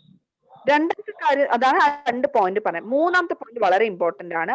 അതായത് യൂണിറ്റ് ഹൈഡ്രോഗ്രാഫ് നമ്മൾ ഉപയോഗിക്കുന്നത് കാച്ച്മെന്റിന്റെ ഏരിയ 200 കിലോമീറ്ററിനും 5000 കിലോമീറ്ററിനും ഉള്ളിലാണ് എങ്കിൽ മാത്രമാണ് നമ്മൾ യൂണിറ്റ് ഹൈഡ്രോഗ്രാഫ് മെത്തേഡ് നമ്മൾ ഉപയോഗിക്കത്തുള്ളൂ.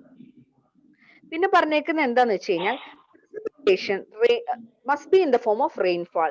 ഒരു അതായത് മഴയുടെ ഫോമിലുള്ള പ്രസിപ്പിറ്റേഷൻ ആണെങ്കിൽ മാത്രമാണ് നമുക്ക് യൂണിറ്റ് ഹൈഡ്രോഗ്രാഫ് മെത്തേഡ് ഉപയോഗിക്കാൻ പറ്റുള്ളൂ. നമ്മൾ സ്നോയോ അതൊന്നും വെച്ച് അങ്ങനെയാണ് നമ്മുടെ പ്രസിപ്പിറ്റേഷൻ എങ്കിൽ നമുക്ക് യൂണിറ്റ് ഹൈഡ്രോഗ്രാഫ് ഉപയോഗിക്കാൻ പറ്റത്തില്ല. അടുത്ത പറഞ്ഞത് catchment should not have unusually large storage in terms of tanks etcetera which affects a linear relationship between storage and discharge. അതായത് സ്റ്റോറേജ് സ്ട്രക്ചർ ഒക്കെ ഉള്ളപ്പോ ഈ റൺ ഓഫിന്റെ മേജർ പോർഷൻ അതിലേക്ക് പോകാൻ ചാൻസ് ഉണ്ട്.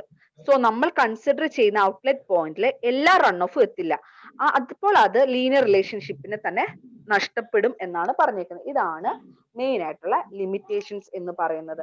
അപ്പൊ യൂണിറ്റ് ഹൈഡ്രോഗ്രാഫ് എന്താ, യൂണിറ്റ് ഹൈഡ്രോഗ്രാഫ് എന്താ, 1 സെന്റിമീറ്റർ എഫക്റ്റീവ് റെയിൻഫാൾ. അതിന് എന്താണ് റൺ ഓഫ് റെയിൻഫാൾ എക്സസ് അല്ലെങ്കിൽ എഫക്റ്റീവ് റെയിൻഫാൾ എന്താണ്, ഡയറക്റ്റ് റൺ ഓഫ് ഹൈഡ്രോഗ്രാഫ് എന്താണ്, അതിന്റെ അസംഷൻസ് എന്താണ്, അതിന്റെ യൂസസ് എന്താണ്, അതിന്റെ ലിമിറ്റേഷൻസ് എന്താണ്, ഇത്ര കാര്യങ്ങളാണ് നമ്മൾ പഠിച്ചത്.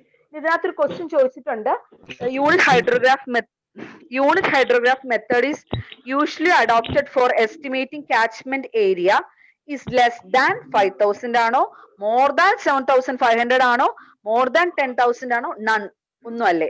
അപ്പൊ നമുക്കറിയാം ഇറ്റ്സ് ലെസ് ദാൻ, അതായത് 200നും 5000ത്തിനും ഇടയ്ക്കുള്ള കാച്ച്മെന്റ് ഏരിയയിലാണ് നമ്മൾ യൂണിറ്റ് ഹൈഡ്രോഗ്രാഫ് മെത്തേഡ് നമ്മൾ അഡോപ്റ്റ് ചെയ്യുന്നത്. മനസ്സിലായോ?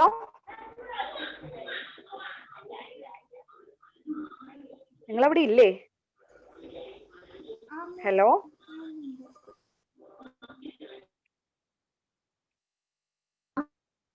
കേക്കാം.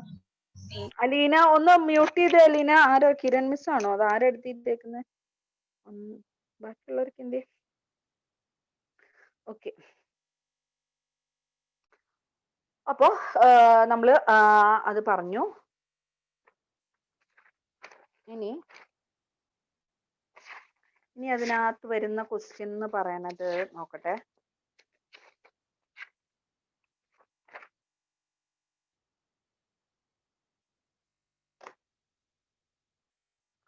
അതിനകത്ത് unit hydrograph theory is given by Sherman കേട്ടോ. നമ്മൾ ഷെർമൻ എന്ന് പറഞ്ഞ യൂണിറ്റ് ഹൈഡ്രോഗ്രാഫ് തിയറി ഇൻട്രൊഡ്യൂസ് ചെയ്തേക്കാനെ, അത് മറക്കരുത്. ഓക്കെ,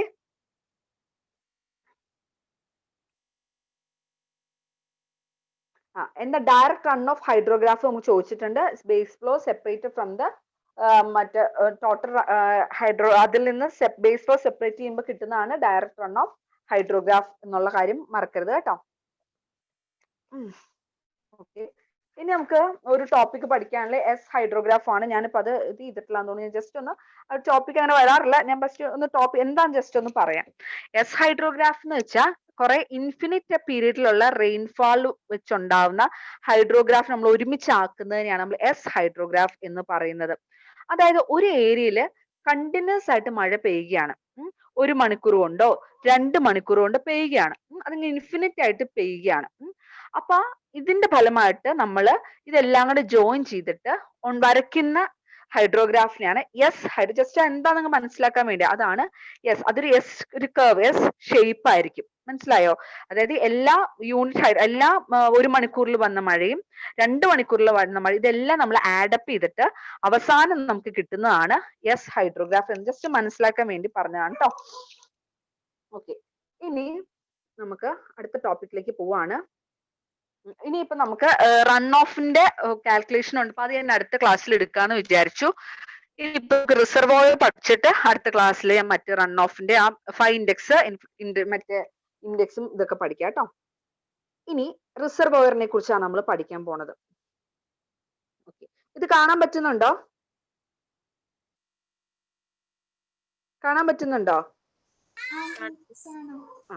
ഓക്കെ, റിസർവോയർ അപ്പൊ നമുക്കറിയാം എന്താണ് റിസർവോയർ എന്ന് നമുക്കറിയാലോ. പ്രത്യേകിച്ച് നിങ്ങളോട് പറയേണ്ട ആവശ്യമില്ല. നമ്മളൊരു ആക്ച്വലി ഒരു വാട്ടർ പൂളിനെയാണ് നമ്മൾ റിസർവോയർ എന്ന് പറയാ.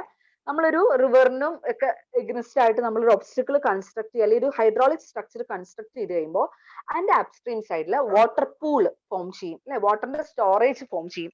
അതിനെയാണ് നമ്മൾ റിസർവോയേഴ്സ് എന്ന് പറയുന്നത്. മെയിൻ ആയിട്ട് 4 രീതിയിലുള്ള റിസർവോയർ ആണുള്ളത്. Storage reservoir, flood protection reservoir, distribution reservoir, multi purpose reservoir.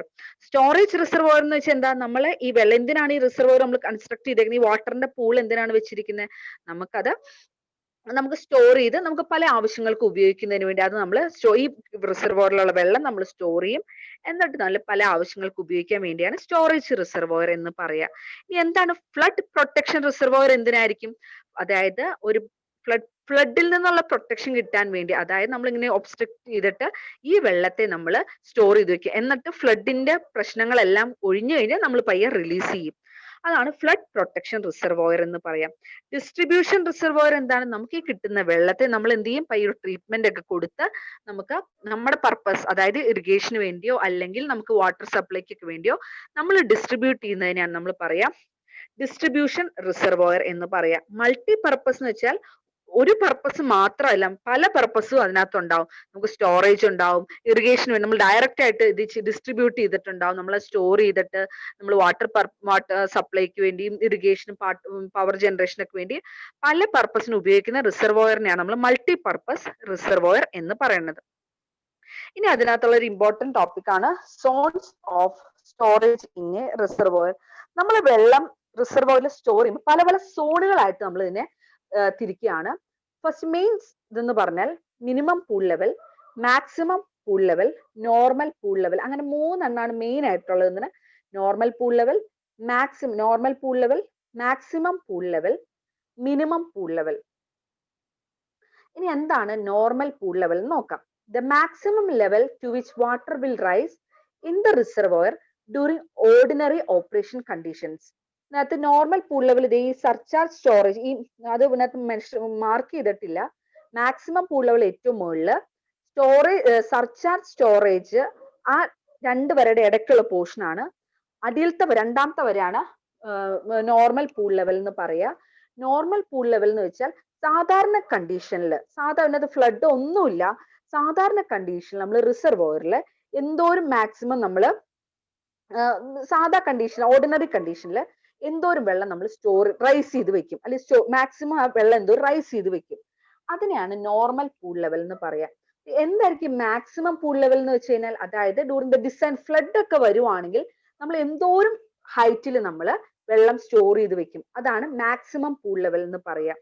അടുത്തത് മിനിമം പൂൾ ലെവൽ. ഇതാണ് മിനിമം പൂൾ ലെവൽ എന്ന് പറയുന്നത്. മിനിമം പൂൾ ലെവൽ എന്ന് വെച്ച് കഴിഞ്ഞാൽ ഒരു സാധാ ഓർഡിനറി കണ്ടീഷനിൽ എന്തോരം ലോവസ്റ്റ് വാട്ടറിന്റെ ഏറ്റവും താഴ്ന്നിട്ടുള്ള ലെവലിനെയാണ് നമ്മൾ പറയാ മിനിമം പൂൾ ലെവൽ. അപ്പൊ മാക്സിമം ആയി, നോർമൽ ആയി, മിനിമം ആയി. ഇപ്പൊ നോർമൽ പൂൾ ലെവൽ എന്ന് വെച്ചാൽ സാധാ കണ്ടീഷനിൽ എന്തോരം വെള്ളം നമ്മൾ സ്റ്റോർ ചെയ്യും, എന്തോരം ഹൈറ്റിൽ നമ്മൾ വെള്ളം ഒരു ഡാമിൽ റൈസ് ചെയ്ത് വെക്കും, അതാണ് നോർമൽ പൂൾ ലെവൽ എന്ന് പറയാ.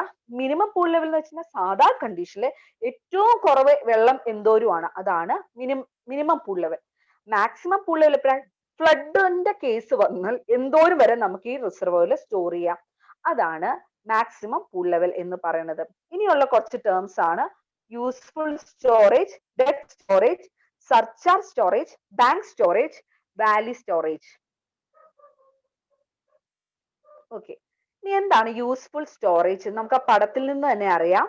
The volume of water stored between normal pool ലെവലിനും മിനിമം പൂൾ ലെവലിനും ഇടയ്ക്കുള്ള വോളിയം ഓഫ് വാട്ടറിനെയാണ് നോർമൽ പൂൾ ലെവലിനും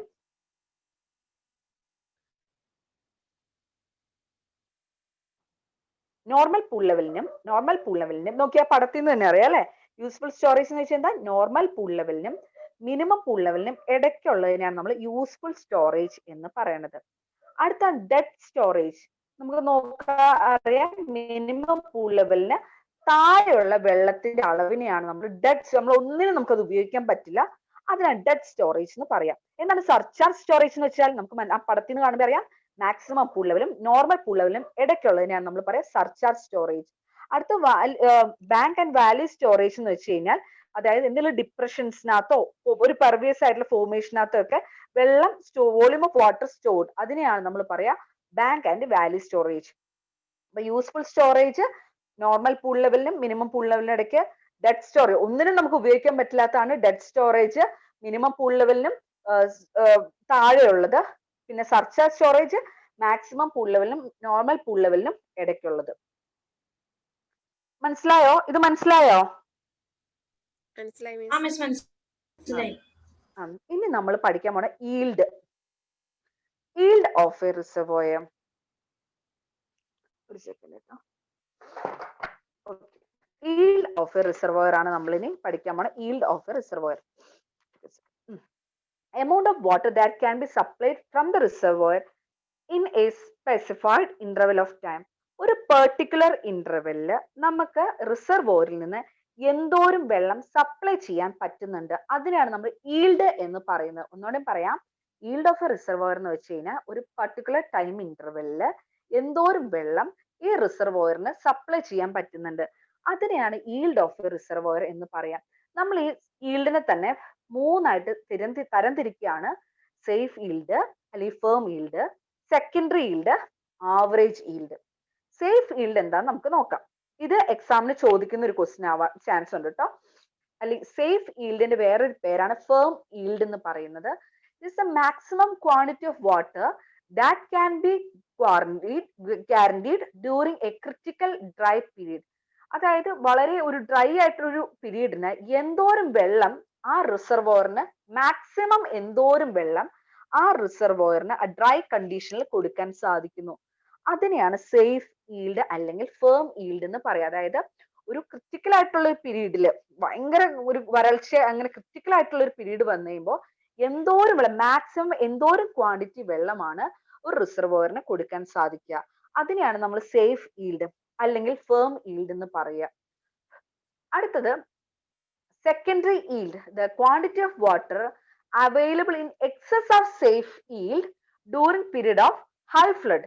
അതായത് സെക്കൻഡറി ഈൽഡ് എന്ന് വെച്ചാൽ നമുക്ക്, അതായത് സേഫ് ഈൽഡിനെ അല്ലെങ്കിൽ ഫേം ഈൽഡിനേക്കാളും എക്സസ് ആയിട്ട്, അതായത് ഒരു ഹൈ ഫ്ലഡ് വരികയാണെങ്കിൽ മറ്റൊരു ഡ്രൈ കണ്ടീഷനിൽ എന്തോരം കൊടുക്കാൻ പറ്റും. ഇൻ കേസ് ഒരു എക്സസ് ഒരു ഹൈ ഫ്ലഡിന്റെ പീരീഡിൽ സേഫ് ഈൽഡിനെക്കാളും എന്തോരം കൂടുതൽ കൊടുക്കാൻ വെള്ളം ക്വാണ്ടിറ്റി ഓഫ് വാട്ടർ സപ്ലൈ ചെയ്യാൻ പറ്റും, അതാണ് സെക്കൻഡറി ഈൽഡ് എന്ന് പറയുക. അപ്പൊ നമ്മൾ പറഞ്ഞു ഫ്ലഡ് ഒക്കെ ഉള്ള സമയത്ത് മറ്റു ഡ്രൈ കണ്ടീഷനിൽ എന്തോരം ക്വാണ്ടിറ്റി വെള്ളം കൊടുക്കാൻ സാധിക്കുന്നു. സെക്കൻഡറി ഈൽഡ് എന്ന് വെച്ച് കഴിഞ്ഞാൽ ഈ ഫ്ലഡ് പോലത്തെ കേസ് വരികയാണെങ്കിൽ സേഫ് ഈൽഡ് ഇത്ര ആണല്ലോ കൊടുക്കാൻ പറ്റും, അതിനേക്കാൾ എക്സസ് ആയിട്ട് എന്തോരം കൊടുക്കാൻ സാധിക്കും, അതാണ് സെക്കൻഡറി ഈൽഡ് എന്ന് പറയാം. അടുത്ത നമ്മൾ ആവറേജ് ഈൽഡ് ആണ്. അതായത് ഫേം ഈൽഡിന്റെയും സെക്കൻഡറി ഈൽഡിന്റെയും അരിത്മെറ്റിക് ആവറേജിനെയാണ് ആവറേജ് ഈൽഡ് എന്ന് പറയാം. ഇനി റിസർവോയർ നമ്മൾ റിസർവോയർ കപ്പാസിറ്റി കണ്ടുപിടിക്കാൻ മെയിൻ മെത്തേഡ് അല്ല, അതിനകത്ത് രണ്ട് കാര്യങ്ങൾ നമ്മൾ പഠിക്കാൻ പോകുന്നത്. മാസ് ഇൻഫ്ലോ കർവും ഉണ്ട്, ഡിമാൻഡ് കർവും ഉണ്ട്. Mass inflow curve and demand curve. It is plot between cumulative inflow in the reservoir with time. അതായത് മാസ് ഇൻഫ്ലോയും ടൈമും വെച്ച് ഉള്ള ഒരു കർവിനെയാണ് മാസ് ഇൻഫ്ലോ കർവ് എന്ന് പറയുന്നത്. അല്ലെങ്കിൽ നമ്മൾ പറയും ക്യുമുലേറ്റീവ് ഇൻഫ്ലോ എന്ന് വെച്ച് കഴിഞ്ഞാൽ ഒരു റിസർവോയറിനകത്ത് വരുന്ന എന്തോരം വെള്ളം ആഡ് ചെയ്ത് ക്യുമുലേറ്റ് ചെയ്ത് ആഡപ്പ് ചെയ്തിട്ടുള്ള ആ inflow in the reserve with time, അതിനെയാണ് നമ്മൾ മാസ് ഇൻഫ്ലോ കർവ് എന്ന് പറയുന്നത്. എന്തിനാണ് ഈ മാസ് ഇൻഫ്ലോ കർവ് എന്ന് വെച്ചാൽ റിസർവോയറിന്റെ കപ്പാസിറ്റി കണ്ടുപിടിക്കുന്നതിന് വേണ്ടിയാണ് ഈ മാസ് ഇൻഫ്ലോ കർവ്. ഈ മാസ് ഇൻഫ്ലോ കർവ് നമുക്ക് ഫ്ലഡ് ഹൈഡ്രോഗ്രാഫിൽ നിന്ന് നമുക്ക് മാസ് ഇൻഫ്ലോ കർവ് വരയ്ക്കാൻ സാധിക്കും. എപ്പോഴും ഒരു മാസ് ഇൻഫ്ലോ കർവ് എന്ന് പറയുന്നത് ഒരു റൈസിങ് കർവ് ആണ്. ഒരു റൈസിങ് കർവ് ആണ്. ഒരു ഫ്ലോ, അതായത് ആ റിസർവോയറിന് ഫ്ലോ ഒന്നും ഇല്ല എന്നുണ്ടെങ്കിൽ അത് റൈസിങ് ആയിരിക്കില്ല, അവരൊരു സ്ട്രേറ്റ് ലൈൻ ഹൊറിസോണ്ടൽ ആയിരിക്കും അവിടുത്തെ കർവ് എന്ന് പറയുന്നത്. പക്ഷെ ഇത് അവിടെ ഫ്ലഡോ നല്ല മഴയോ കിട്ടുകയാണെങ്കിൽ മാസ് ഇൻഫ്ലോ കർവ് റൈസസ്, നന്നായിട്ട് അതിന്റെ സ്റ്റീപ്പായിട്ട് അങ്ങ് റൈസ് ചെയ്ത് പോകും. ഇതാണ് mass inflow curve. Mass inflow curve എന്ന് വെച്ചാൽ curve plot between mass inflow and time. പിന്നെ നമ്മൾ പറഞ്ഞു അത് നമ്മൾ ഫ്ലഡ് ഹൈഡ്രോഗ്രാഫിൽ നിന്നാണ് നമ്മൾ മാസ് ഇൻഫ്ലോ കർവ് നമ്മൾ വരയ്ക്കുന്നത്. റിസർവോയറിന്റെ കപ്പാസിറ്റി കണ്ടുപിടിക്കുന്നതിന് വേണ്ടിയാണ് മാസ് ഇൻഫ്ലോ കർവ് എന്ന് പറയുന്നത്. ഈ മാസ് കർവ് എപ്പോഴും റൈസ് ചെയ്ത് പോകുന്ന ഒരു കർവ് ആണ്. എപ്പോഴാണോ മാസ് ഇൻഫ്ലോ കർവ് റൈസിംഗ് ഇല്ലാതെ ഒരു സ്ട്രെയിറ്റ് ഹൊറിസോണ്ടൽ ലൈൻ ആയിട്ട് വരുന്നത്, അതിന്റെ അർത്ഥം അവിടെ മഴ പെയ്തിട്ടില്ല എന്നുള്ളതാണ്. മഴ പെയ്യുകയാണെങ്കിൽ ആ മാസ് ഇൻഫ്ലോ കർവ് ഇങ്ങനെ റൈസ് സ്റ്റീപ്പ് ആയിട്ടുള്ള റൈസിംഗ് ആയിരിക്കും ഉണ്ടാവുക. അടുത്ത ഒരു കർവ് ആണ് ഡിമാൻഡ് കർവ് എന്ന്. മെയിൻ ആയിട്ട് നമ്മൾ രണ്ട് രീതിയിലാണ് അതിനെ പറയുന്നത്. ഒന്ന് യൂണിഫോം ഡിമാൻഡ് അല്ലെങ്കിൽ വേരിഡ് ഡിമാൻഡ്. യൂണിഫോം ആണ് എന്നുണ്ടെങ്കിൽ അതൊരു സ്ട്രെയിറ്റ് ലൈൻ ആയിരിക്കും. ഇനി ഡിമാൻഡ് വേരി ചെയ്തിട്ടുണ്ടെങ്കിൽ the line should be curved. Just മനസ്സിലാക്കിയിരിക്കുക കേട്ടോ. ഇനിയുള്ള വളരെ ഇമ്പോർട്ടന്റ് ആയിട്ടുള്ള ഒരു ടോപ്പിക് ആണ് ട്രാപ്പ് എഫിഷ്യൻസി എന്ന് പറയുന്നത്. അതുപോലെ useful life of a reservoir എന്ന് പറഞ്ഞാൽ വളരെ ഇമ്പോർട്ടന്റ് ടോപ്പിക് ആണ്. ഇനി റിസർവോയർ സെഡിമെന്റേഷൻ ആണ്. ഓക്കെ, നിങ്ങൾക്ക് മനസ്സിലാവുന്നുണ്ടായിരുന്നോ? ക്ലിയർ ആവുന്നുണ്ടോ? ക്ലിയർ ആവുന്നുണ്ട് മിസ്സേ. അപ്പൊ നമുക്ക് പറയാം റിസർവോയർ സെഡിമെന്റേഷൻ. ശരിക്കും നമ്മൾ റിസർവോയർ സെഡിമെന്റേഷൻ എന്ന് വെച്ചാൽ നമുക്കറിയാം ഒരു റിസർവോയർ ഒരു ഡാം കൺസ്ട്രക്ട് ചെയ്ത് കഴിയുമ്പോൾ നമ്മളുടെ ഉദ്ദേശം എന്ത്, നമുക്ക് അവിടെ വെള്ളം നമുക്ക് നന്നായിട്ട് അവിടെ സ്റ്റോറേജ് വേണം. അപ്പൊ നമ്മൾ എങ്ങനെയുള്ള സ്ഥലത്താണ് നമ്മൾ റിസർവോയർ ഒക്കെ നമ്മൾ എങ്ങനെയുള്ള സ്ഥലത്താണ് നമ്മൾ റിസർവോയർ നമ്മൾ കൺസ്ട്രക്ട് ചെയ്യുക? അതായത് നമുക്ക് പല സ്ഥലങ്ങളിൽ നിന്ന് വെള്ളം കിട്ടാൻ പാകത്തിനുള്ള സ്ഥലത്തായിരിക്കും നമ്മൾ റിസർവോയർ കൺസ്ട്രക്ട് ചെയ്യുക. പിന്നെ ഇന്നലെ നമ്മൾ പറഞ്ഞു ഇവാപറേഷൻ ലോസും ഇതൊക്കെ കുറയ്ക്കുന്നതിന് വേണ്ടി ഇവാപറേഷൻ ലോസ് അതൊക്കെ റെഡ്യൂസ് ചെയ്യുന്നതിന് വേണ്ടി നമ്മൾ അതിന്റെ സർഫസ് ഏരിയ കുറച്ചിട്ട് ഡെപ്ത് കൂട്ടും എന്ന് പറഞ്ഞു. അതുപോലെ തന്നെ നമ്മൾ പറയേണ്ട ഒരു കാര്യമാണ് റിസർവോയർ എവിടെയാണോ ഏത് ലൊക്കേഷനാണോ നമ്മൾ റിസർവോയറിന് വേണ്ടി നമ്മൾ സെലക്ട് ചെയ്യുന്നത് ആ ലൊക്കേഷനിൽ ഒരു കാരണവശാലും ക്രാക്കുകള് വിള്ളലുകള് ഇതൊന്നും ഉണ്ടാവാൻ പാടില്ല. അത് മസ്റ്റ് ആയിട്ടുള്ള ഒരു കാര്യമാണ്. പിന്നെ മെയിൻ ആയിട്ടുള്ള ഒരു കാര്യം എന്ന് പറയുന്നത് നമ്മൾ റിസർവോയറിന് വേണ്ടി നമ്മൾ സ്ഥലം കൺസിഡർ ചെയ്യുമ്പോൾ പല ട്രിബ്യൂട്ടറീസിൽ നിന്നാണ് വെള്ളം ഒഴുകി ഈ റിസർവോയറിനകത്തേക്ക് വരുന്നത് അല്ലെ. അപ്പൊ എന്ത് സംഭവിക്കും, പല ട്രിബ്യൂട്ടറീസിൽ നിന്ന് വെള്ളം ഒഴുകി വരുമ്പോൾ ചില ട്രിബ്യൂട്ടറീസിനകത്ത് ഭയങ്കര സിൽറ്റും സെഡിമെന്റ്സും ഒക്കെ ഉണ്ടാവും. അപ്പൊ എന്ത് പ്രശ്നമുണ്ട്, നമ്മൾ എന്ത് പർപ്പസ് ആണോ ഉദ്ദേശിച്ചത് ആ പർപ്പസ് നടക്കാതെ വരികയാണ് ചെയ്യുന്നത്. കാരണം ഈ റിസർവോയറിന്റെ അവിടെ ഈ സെഡിമെന്റ്സ് കൊണ്ട് തങ്ങി നിന്ന് കഴിഞ്ഞ് അതിങ്ങനെ സെറ്റിൽ ചെയ്ത് അതിന്റെ എഫക്ട് ആ ഡാമിനെ തന്നെ മീൻസ് ആ ഹൈഡ്രോളിക് സ്ട്രക്ചറിനെ തന്നെ കംപ്ലീറ്റ് ആയിട്ട് എഫക്ട് ചെയ്യും. നമ്മൾ ഉദ്ദേശിച്ച പർപ്പസ് നടക്കാതെ വരും. ഓക്കെ, അപ്പൊ നമ്മൾ എപ്പോഴും പറയുന്ന ഒരു കാര്യമാണ് നമ്മളൊരു ഡാമോ അല്ലെങ്കിൽ റിസർവോയറിന് വേണ്ടി നമ്മൾ സൈറ്റ് സെലക്ട് ചെയ്യുമ്പോൾ മാക്സിമം ഏതെങ്കിലും ഒരു റിവർ അല്ലെങ്കിൽ ട്രിബ്യൂട്ടറീസ് സിൽറ്റ് കൂടുതൽ കൊണ്ടുവരുന്നുണ്ടെങ്കിൽ അങ്ങനെയുള്ള ട്രിബ്യൂട്ടറീസിനെ അവോയ്ഡ് ചെയ്തിട്ട് ഉള്ള ഏരിയാസ് വേണം നമ്മൾ കൺസിഡർ ചെയ്യാൻ എന്ന് പറയുന്നത്. ഓക്കെ, പക്ഷെ നമുക്കറിയാം എല്ലാ റിവറും കുറച്ചൊക്കെ കൊണ്ടുവരും അല്ലെ. പക്ഷെ കുറച്ച് സെഡിമെന്റ്സ് കൊണ്ടുവരാതിരിക്കില്ല. പക്ഷെ ഒരുപാട് സെഡിമെന്റ്സ് കൊണ്ടുവരുന്ന ട്രിബ്യൂട്ടറീസ് നമ്മൾ അങ്ങനെയുള്ളൊരു ഏരിയ ആണ് അത് നിഗ്ലക്ട് ചെയ്തിട്ട് എങ്ങനെയാണെന്നുള്ള കൺസിഡർ ചെയ്തിട്ട് വേണം നമ്മൾ ചെയ്യാൻ. ഇനി എന്തിനൊക്കെ ഡിപ്പെൻഡ് ചെയ്താണ് ഈ സെഡിമെന്റ്സിന്റെ ഇത് എന്തിനൊക്കെ ഡിപ്പെൻഡ് ചെയ്താ വരുന്നത്? സോറി കേട്ടോ. അവിടുത്തെ അതായത് ഇപ്പൊ ഒരു സ്ഥലത്ത് നിന്ന് സെഡിമെന്റ്സ് വരണമെങ്കിൽ അവിടുത്തെ സോയിൽ എങ്ങനെ ലൂസ് സോയിൽ ആയിരിക്കും, ടോപ്പോഗ്രഫി അതായത് സ്റ്റീപ്പ് സ്ലോപ്സ് ആയിരിക്കാം, അവിടെ വെജിറ്റേഷൻ കവർ അധികം ഉണ്ടാവില്ല, അതായത് സോയിലിനെ തടഞ്ഞു നിർത്താനുള്ള പ്രൊവിഷൻ അവിടെ ഉണ്ടാവില്ല, അല്ലെങ്കിൽ ഭയങ്കര മഴയായിരിക്കാം. ഈ കാരണങ്ങളാണ് മെയിൻ ആയിട്ട്, ഇന്ന കാരണങ്ങൾ കൊണ്ടാണ് മെയിൻ ആയിട്ട് ഇത് കൊണ്ടുവരുന്നത്, ഈ സാധനം കൊണ്ടുവരുന്നത്. ഇനി നമുക്ക് ഈ റിവറിലേക്ക് വരുന്ന സെഡിമെന്റ് ട്രാൻസ്പോർട്ട് ചെയ്യുന്ന നമ്മൾ മെയിൻ ഹലോ കേൾക്കാൻ പറ്റുന്നുണ്ടോ? ഹലോ ഓക്കെ ഇവിടെ റേഞ്ച് ഇടയ്ക്ക് ഇതാവുന്നുണ്ട്, അതാണ്. അപ്പൊ നമ്മൾ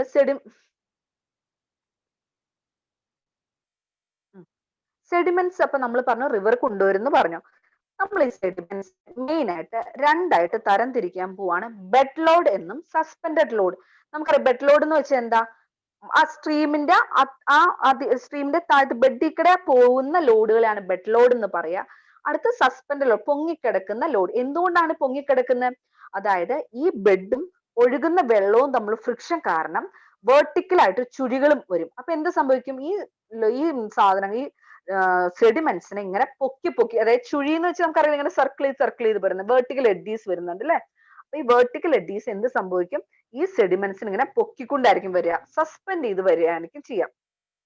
ഓക്കെ, ഇനി എന്താ സംഭവിക്കുക വെച്ച് കഴിഞ്ഞാൽ ഈ സെഡിമെന്റ്സ് നമ്മുടെ റിസർവോയറിന്റെ അടുത്ത് എത്തിക്കഴിയുമ്പോഴത്തേക്കും എന്റെ വെലോസിറ്റി പയ്യെ കുറയാൻ തുടങ്ങും.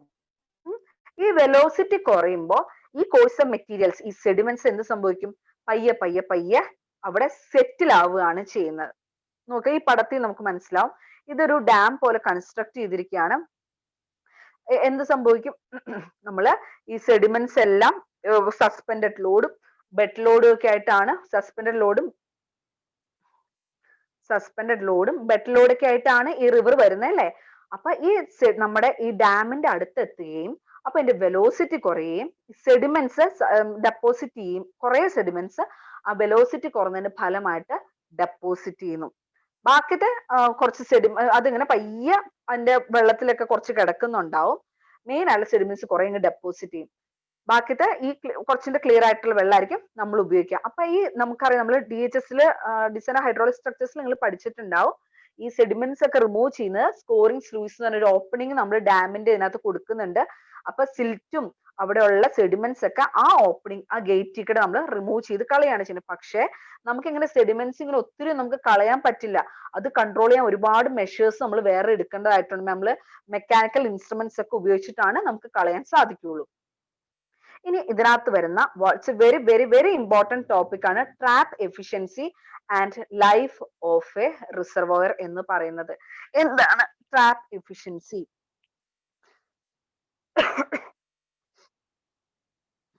അതിനു മുമ്പ് useful life of a reservoir എന്താ പറയാം, എന്നിട്ട് പറയാം ട്രാപ്പ് എഫിഷ്യൻസി എന്താന്ന് നമുക്ക് അതിനുശേഷം പറയാം. ഓക്കെ, ഒരു ഇൻഫ്ലോ വാട്ടർ റിസർവോയറിൽ എത്തുമ്പോൾ ആ കാച്ച്മെന്റിൽ നമ്മൾ ഓൾറെഡി ഡിസ്കസ് ചെയ്തായിരുന്നു, ആ കാച്ച്മെന്റിൽ നിന്ന് സെഡിമെന്റ്സ് ഈ റിവറിൽ വരും. ഈ റിസർവോറിന്റെ അടുത്തേക്ക് എത്തുമ്പോൾ വെലോസിറ്റി കുറയുകയും സെഡിമെന്റ്സ് അവിടെ സെറ്റിൽ ചെയ്യുകയും ചെയ്യുന്നു. അപ്പൊ എന്താ സംഭവിക്കുക? ഈ റിസർവോറിന്റെ സ്റ്റോറേജ് കപ്പാസിറ്റി കംപ്ലീറ്റ് ആയിട്ട് റെഡ്യൂസ് ചെയ്യുകയും അങ്ങനെ ഈ റിസർവോറിന്റെ useful life of a reservoir is set to be over. അത് നമ്മൾ എന്താണോ ഈ റിസർവോറും കൊണ്ട് ഉദ്ദേശിച്ച് അതിന്റെ യൂസ്ഫുൾ ലൈഫ് നഷ്ടപ്പെട്ടു എന്നാണ് അതിന്റെ അർത്ഥം. മനസ്സിലായോ? അപ്പൊ ഇത്രയും പറഞ്ഞ റിവർ സെഡിമെന്റ്സിനെ കൊണ്ടുവരും, സെഡിമെന്റ്സ് സെറ്റിൽ ചെയ്യും, വെലോസിറ്റി ഇതിന്റെ ഡാമിന്റെ അടുത്തെത്തുമ്പോൾ വെലോസിറ്റി കുറയുകയും സെഡിമെന്റ്സ് സെറ്റിൽ ചെയ്യുകയും ചെയ്യുന്നു. അതിന്റെ ഫലമായിട്ട് റിസർവോറിന്റെ സ്റ്റോറേജ് കപ്പാസിറ്റി കുറയുകയും റിസർവോറിന്റെ യൂസ്ഫുൾ ലൈഫ് ഓവർ, അതായത് എന്ത് പർപ്പസ് ആണ് കൊണ്ട് നമ്മൾ റിസർവ് കൊണ്ട് എന്ത് പർപ്പസ് ആണോ ഉദ്ദേശിച്ചത് അത് നടക്കാതെ വരുന്നു. അതാണ് നമ്മൾ useful life of a reservoir എന്ന് പറയുന്നത്, ഓവർ എന്ന് പറയുന്നത്. ഇനി അതിനകത്തൊരു ഇമ്പോർട്ടന്റ് ലൈൻ ഉണ്ട്. The useful life of a reservoir is said to be terminated when its capacity is reduced 20% of designed capacity. എപ്പോഴാണ്? അപ്പൊ നമ്മൾ പറഞ്ഞു ഇതിന്റെ സെഡിമെന്റ്സ് ഡെപ്പോസിറ്റ് ചെയ്ത് അതിന്റെ സ്റ്റോറേജ് കപ്പാസിറ്റി കുറയും, അപ്പൊ അതിന്റെ യൂസ്ഫുൾ ലൈഫ് ഓവറായി എന്ന് പറയാം. എപ്പോഴാണ് ഇത് ഓവറായി നമ്മൾ പറയുന്നത് എങ്ങനെയാ വെച്ചാൽ, നമ്മൾ ഒരു എപ്പോഴാണ് നമ്മൾ ഡിസൈൻ 100% ആയിരിക്കും നമ്മൾ കപ്പാസിറ്റി നമ്മൾ ഉദ്ദേശിച്ചേക്കണേ, അത് റെഡ്യൂസ് ചെയ്ത് അത് 20%, പോയിന്റ് ഇമ്പോർട്ടന്റ് ആണ്, 20% ആയിട്ട് അതിന്റെ കപ്പാസിറ്റി കുറയുമ്പോഴാണ് നമ്മൾ പറയാ യൂസ്ഫുൾ ലൈഫ് ഈസ് ഓവർ എന്ന് പറയുന്നത്. When the capacity is reduced to 20%, we can say 20% of the designed capacity. നമ്മൾ 100% കപ്പാസിറ്റിയിലാണ് പണിയുന്നതെങ്കിൽ ആ കപ്പാസിറ്റി കുറഞ്ഞ് 20% അത് കുറഞ്ഞു വരികയാണ്, നമ്മൾ പറയും നമ്മുടെ useful life of a reservoir is over അല്ലെങ്കിൽ ടെർമിനേറ്റഡ് എന്ന് പറയും. ഓക്കെ, ഇനി അടുത്ത ടോപ്പിക് ആണ് ട്രാപ്പ് എഫിഷ്യൻസി എന്ന് പറഞ്ഞാൽ, അത് ഈറ്റ എന്നുള്ള ഇത് വെച്ചിട്ടാണ് റെപ്രസെന്റ് ചെയ്യുന്നത്. റിസർവോറിന്റെ സെഡിമെന്റേഷൻ നമ്മൾ ട്രാപ്പ് എഫിഷ്യൻസി വെച്ചിട്ടാണ് നമ്മൾ മെഷർ ചെയ്യുന്നത്. അതായത് ടോട്ടൽ വന്ന സെഡിമെന്റ്സിന്റെ കുറച്ച് ഭാഗം, പിന്നെ നിങ്ങളെടുത്ത് പറഞ്ഞിരുന്നു നമ്മളിങ്ങനെ നമ്മുടെ ഡാമിന്റെ ഒക്കെ അടുത്തേക്ക് എത്തിക്കുമ്പോൾ വെള്ളത്തിനകത്ത് ഈ സെഡിമെന്റ്സ് ഒക്കെ പയ്യന്റെ വെലോസിറ്റി കുറയും, കുറച്ച് ഡെപ്പോസിറ്റ് ചെയ്യും, ബാക്കിത്തെ കുറച്ച് എന്ത് ചെയ്യും, വെള്ളത്തിന്റെ കൂടെ പുറത്തേക്ക് പോകും. അപ്പം കുറച്ച് ഡെപ്പോസിറ്റ് ചെയ്യും, ബാക്കി കുറച്ച് പുറത്തേക്ക് പോകും. നമുക്ക് ആ പുറത്തേക്ക് പോകുന്ന വെള്ളം നമ്മൾ പല പർപ്പസിന് നമ്മൾ ഉപയോഗിക്കുന്നുണ്ട് അല്ലെ? അപ്പം ആ ബാക്കി വരുന്ന സെഡിമെന്റ്സ് റിസർവോറിൽ സെറ്റിൽ ചെയ്യും. ആ അളവിനെയാണ് നമ്മൾ പറയുന്ന ട്രാപ്പ് എഫിഷ്യൻസി എന്ന് പറയുന്നത്. റിസർവോയറിന്റെ sedimentation is measured in terms of trap efficiency എന്ന ഇത് വെച്ചിട്ടാണ് നമ്മൾ മെഷർ ചെയ്യുന്നത്. ഞാൻ പറഞ്ഞു ടോട്ടൽ വരുന്ന സെഡിമെന്റ്സിൽ കുറച്ച് സെഡിമെന്റ്സ് പുറത്തേക്ക് ഔട്ട്ഫ്ലോ ആയിട്ട് പോവുകയും ബാക്കി വരുന്ന സെഡിമെന്റ്സ് അവിടെ സെറ്റിൽ ചെയ്യുകയും ചെയ്യുന്നു. ആ ബാക്കി വന്ന് സെറ്റിൽ ചെയ്യുന്ന സെഡിമെന്റ്സിന്റെ അളവിനെയാണ് നമ്മൾ പറയുക ട്രാപ്പ് എഫിഷ്യൻസി എന്ന് പറയാം. നമുക്ക് അതിനൊരു ഇക്വേഷൻ നമുക്ക് എടുക്കാം. എഴുതിയിട്ടില്ലാന്ന് തോന്നുന്നു അല്ലെ. അതായത് trap efficiency is sediment retain by total sediments into 100 എന്നാണ് പറഞ്ഞിരിക്കുന്നത്. അതായത് കപ്പാസിറ്റി ഇൻഫ്ലോ റേഷ്യോ ഗ്രേറ്റർ ആണെങ്കിൽ ട്രാപ്പ് എഫിഷ്യൻസി ഗ്രേറ്റർ ആയിരിക്കും. എന്തായിരിക്കും കപ്പാസിറ്റി ഇൻഫ്ലോ റേഷ്യോ എന്ന് വെച്ച് കഴിഞ്ഞാൽ ഒരു റിസർവോയറിനകത്ത് എന്തോരം കപ്പാസിറ്റി ഉണ്ടോ അതിനകത്ത് എന്തോരം ഇൻഫ്ലോ ഉണ്ടോ ആ റേഷ്യോ കൂടുതലാണ്. കപ്പാസിറ്റി കൂടുതലാണെങ്കിൽ റേഷ്യോയും ഇൻഫ്ലോ റേഷ്യോയും കൂടുതലായിരിക്കും. റിസർവോയറിനകത്തേക്ക് വരുന്ന ഇൻഫ്ലോ റേഷ്യോയും കൂടുതലായിരിക്കും. അപ്പോൾ എന്താ സംഭവിക്കുക? ട്രാപ്പ് എഫിഷ്യൻസി കൂടുതൽ സാധനം ഡെപ്പോസിറ്റിയിലും കൂടുതലായിരിക്കും. ഇനി നമ്മൾ ഈ ഗ്രാഫിനെ കുറിച്ച് നമ്മൾ പറയാൻ പോണത് ബ്രൂൺ എന്ന ഒരു സയന്റിസ്റ്റ് ആണ് കേട്ടോ കപ്പാസിറ്റി ഇൻഫ്ലോ റേഷ്യോയും ട്രാപ്പ് എഫിഷ്യൻസിയും വെച്ചുകൊണ്ട് ഒരു കർവ് പ്രിപ്പയർ ചെയ്തേക്കുന്നത്. ഓക്കെ, ഇതിൽ നമുക്ക് മനസ്സിലാക്കാം കപ്പാസിറ്റി ഇൻഫ്ലോ റേഷ്യോ കൂടുന്നതനുസരിച്ച് ട്രാപ്പ് എഫിഷ്യൻസിയും കൂടുന്നുണ്ട്. അതിനുശേഷം ഒരു കോൺസ്റ്റന്റ് വാല്യൂലേക്ക് വരാം. കണ്ടോ, കപ്പാസിറ്റി ഇൻഫ്ലോ റേഷ്യോ പൊങ്ങുന്ന അനുസരിച്ച് തന്നെ ഈ നമ്മുടെ ട്രാപ്പ് എഫിഷ്യൻസി കൂടുന്നുണ്ട്. എന്താണ് കപ്പാസിറ്റി ഇൻഫ്ലോ റേഷ്യോ എന്ന് വെച്ച് കഴിഞ്ഞാൽ എന്തോരം ഒരു റിസർവോയറിന് എന്തോരം കപ്പാസിറ്റി ഉണ്ട് അതിനകത്ത് എന്തോരം വരുന്നുണ്ട്, അതാണ് ഈ കപ്പാസിറ്റി ഇൻഫ്ലോ എന്ന് പറയുന്നത്. അത് ട്രാപ്പ് എഫിഷ്യൻസി എന്ന് വെച്ചാൽ എന്താണ്, അല്ലെങ്കിൽ സെഡിമെന്റ് ട്രാപ്ഡ് എന്ന് വെച്ചാൽ എന്താണ്, എന്തോരം സെഡിമെന്റ്സ് ആണ് റിസർവോയറിനകത്ത് ട്രാപ്പ് ചെയ്തിരിക്കുന്നത്. ഇത്ര മനസ്സിലാക്കാം. ട്രാപ്പ് എഫിഷ്യൻസിയുടെ സിഗ്നിഫിക്കൻസ് എന്താന്ന് വെച്ച് കഴിഞ്ഞാൽ നമുക്ക് ഒരു സെഡിമെന്റേഷന്റെ റേറ്റ് മനസ്സിലാക്കുകയും ഈ റിസർവോയറിന്റെ യൂസ്ഫുൾ ലൈഫ് എസ്റ്റിമേറ്റ് ചെയ്യാൻ വേണ്ടി നമുക്ക് ട്രാപ്പ് എഫിഷ്യൻസി നമുക്ക് ആവശ്യമാണ്. ഇവിടെ വരെ മനസ്സിലായോ?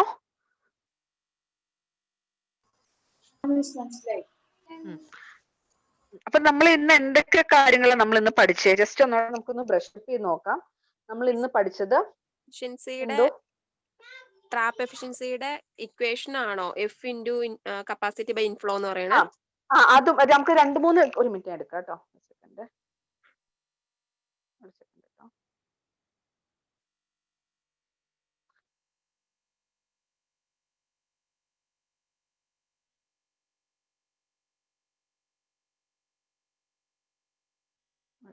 ഒരു സെക്കൻഡ്.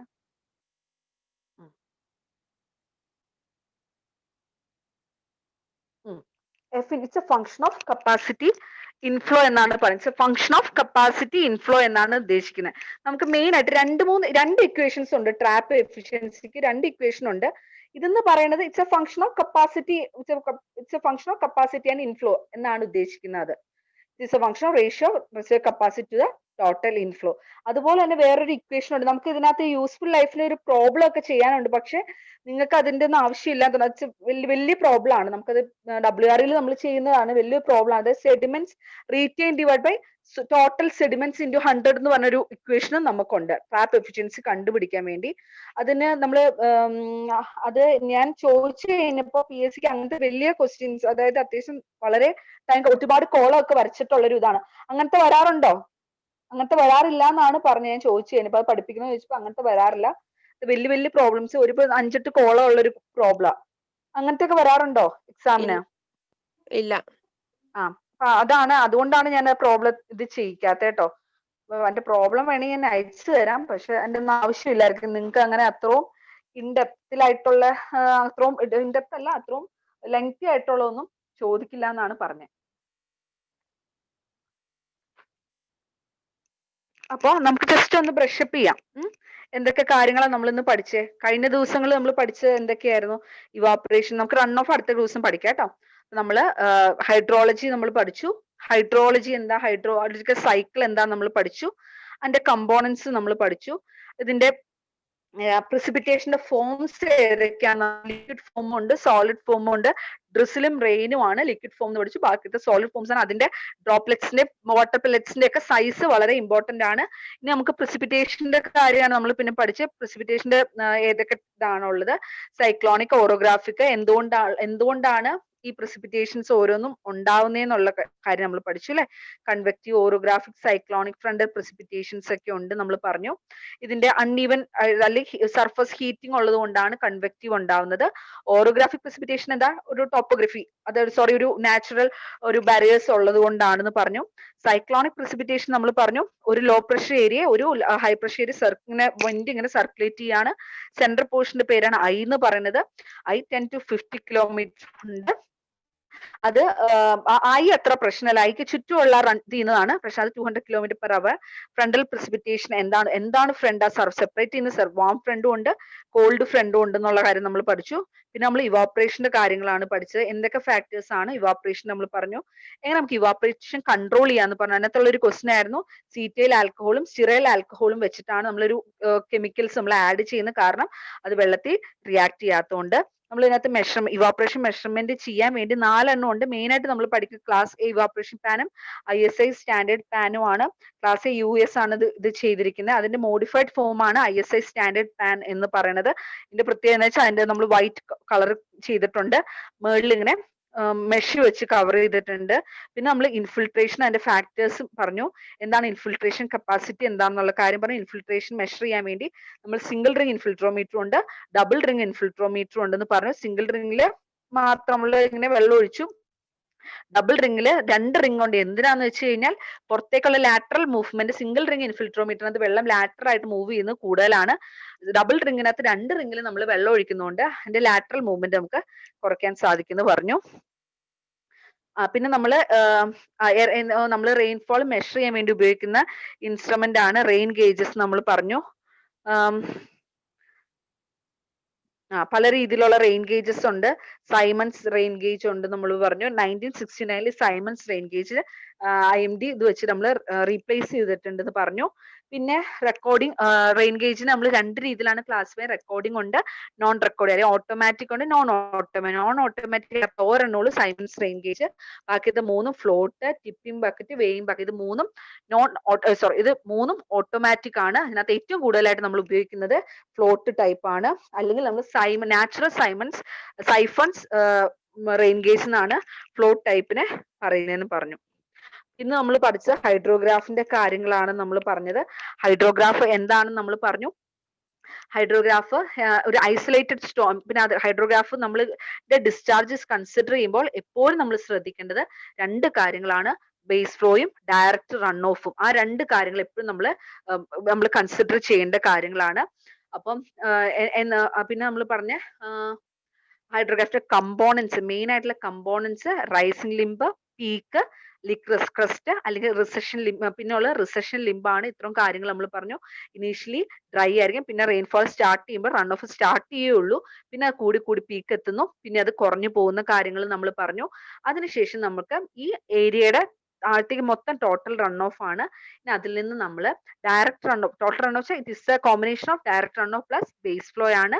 നമ്മൾ അതിൽ നിന്ന് ബേസ് ഫ്ലോനെ സെപ്പറേറ്റ് ചെയ്താൽ മാത്രമാണ് നമുക്ക് സർഫസ് സീക്കൂടെ എന്തോരം പോകുന്നുണ്ടെന്ന് മനസ്സിലാക്കാൻ പറ്റുള്ളൂ.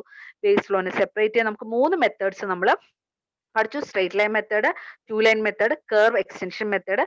മെയിൻ ആയിട്ട് ഉപയോഗിക്കുന്നത് 2 ലൈൻ മെത്തേഡ് ആണ്. കർവ് എക്സ്റ്റൻഷനെക്കാളും ഉപയോഗിക്കുന്നത് 2 ലൈൻ മെത്തേഡ് ആണെന്നുള്ള കാര്യം പറഞ്ഞു. പിന്നെ നമ്മൾ ഐസൊലേറ്റഡ് സ്റ്റോം എന്താണ്, എപ്പോഴാണ് സിംഗിൾ പീക്ക് ഹൈഡ്രോഗ്രാഫ് വരയ്ക്കുന്നത്, മൾട്ടിപ്പിൾ പീക്ക്, അതായത് ഐസൊലേറ്റഡ് സ്റ്റോം ഒറ്റ ഇതാണെങ്കിൽ നമ്മൾ സിംഗിൾ പീക്ക് ഹൈഡ്രോഗ്രാഫ് ആണ്. മറ്റേ കോൺസിക്യൂട്ടീവ് സ്റ്റോംസ് ഉണ്ടെങ്കിൽ നമ്മൾ അതിനെ മൾട്ടിപ്പിൾ പീക്ക് ഹൈഡ്രോഗ്രാഫ് വരയ്ക്കുന്നു. സിംഗിൾ പീക്ക് ഹൈഡ്രോന്റെ കമ്പോണൻസ് ഇതൊക്കെ പറഞ്ഞു. പിന്നെ എന്താണ് യൂണിറ്റ് ഹൈഡ്രോഗ്രാഫ് എന്ന് പറഞ്ഞു. 1 സെന്റിമീറ്റർ റെയിൻഫോൾ എക്സസ് ആണ്. എന്താണ് റെയിൻഫോൾ എക്സസ്? എന്താണ് ഡയറക്റ്റ് റൺ ഓഫ് ഹൈഡ്രോഗ്രാഫ് എന്ന് വെച്ച് കഴിഞ്ഞാൽ ബേസ് ഫ്ലോ സെപ്പറേറ്റ് ചെയ്തിട്ടുള്ള നമുക്ക് കിട്ടുന്ന ഹൈഡ്രോഗ്രാഫിനെയാണ് പറഞ്ഞ ഡയറക്റ്റ് റൺ ഓഫ് ഹൈഡ്രോഗ്രാഫ് എന്ന് പറയുന്നത്. എന്താണ് റെയിൻഫോൾ എക്സസ് അല്ലെങ്കിൽ എഫക്റ്റീവ് റെയിൻഫോൾ എന്ന് വെച്ച് കഴിഞ്ഞാൽ എല്ലാ ഇൻഫിൽട്രേഷനും എല്ലാ ലോസസും, ഇവാപറേഷൻ ലോസ്, ഇൻഫിൽട്രേഷൻ ലോസ്, എല്ലാ ലോസസിന് ശേഷമുള്ള ഇതിനെയാണ് നമ്മൾ പറയാ റെയിൻഫോൾ എക്സസ് എന്ന് പറയാ. അപ്പൊ അത് എന്താണെന്നുള്ള കാര്യങ്ങൾ നമ്മൾ പഠിച്ചു. നമ്മൾ അതിന്റെ യൂസ് നമ്മൾ പഠിച്ചു. അതിന്റെ ലിമിറ്റേഷൻസ് എന്തൊക്കെയാണ്, അതിന്റെ ആപ്ലിക്കേഷൻസ് എന്തൊക്കെയാണ്. അതിന്റെ ലിമിറ്റേഷൻ എപ്പോഴും ശ്രദ്ധിക്കുക, ചോദിക്കുന്ന ഒരു ക്വസ്റ്റൻ ആണ്. 200 കിലോമീറ്ററിനും 5000 കിലോമീറ്ററിനും ഇടയ്ക്കുള്ള കാച്ച്മെന്റ് ഏരിയയിൽ മാത്രമാണ് നമ്മൾ ഇത് കിലോമീറ്റർ സ്ക്വയറിന് ഇടയ്ക്കുള്ള കാച്ച്മെന്റ് ഏരിയയിൽ മാത്രമാണ് നമ്മൾ ഈ യൂണിറ്റ് ഹൈഡ്രോഗ്രാഫ് ഇത് ആപ്ലിക്കബിൾ ആവുള്ളൂ. അത് റെയിൻഫോളിന്റെ ഫോമിലായിരിക്കണം, precipitation എന്ന് പറയുന്നതല്ല.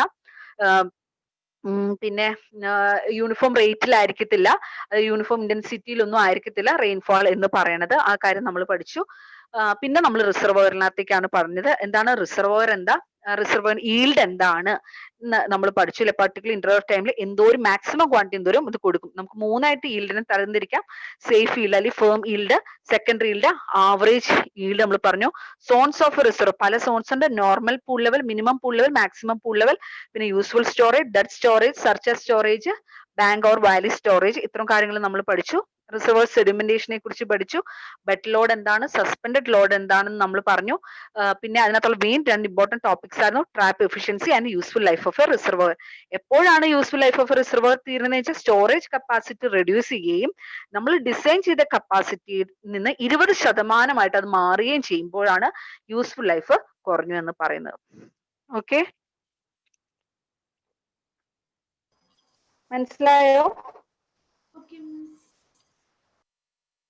ക്ലിയർ ആയോ? പറഞ്ഞ് മനസ്സിലായോ ഇന്നത്തെ ക്ലാസ്? ആ, ഓക്കെ. അപ്പൊ നിർത്തിയാലോ? Okay, okay, thank U.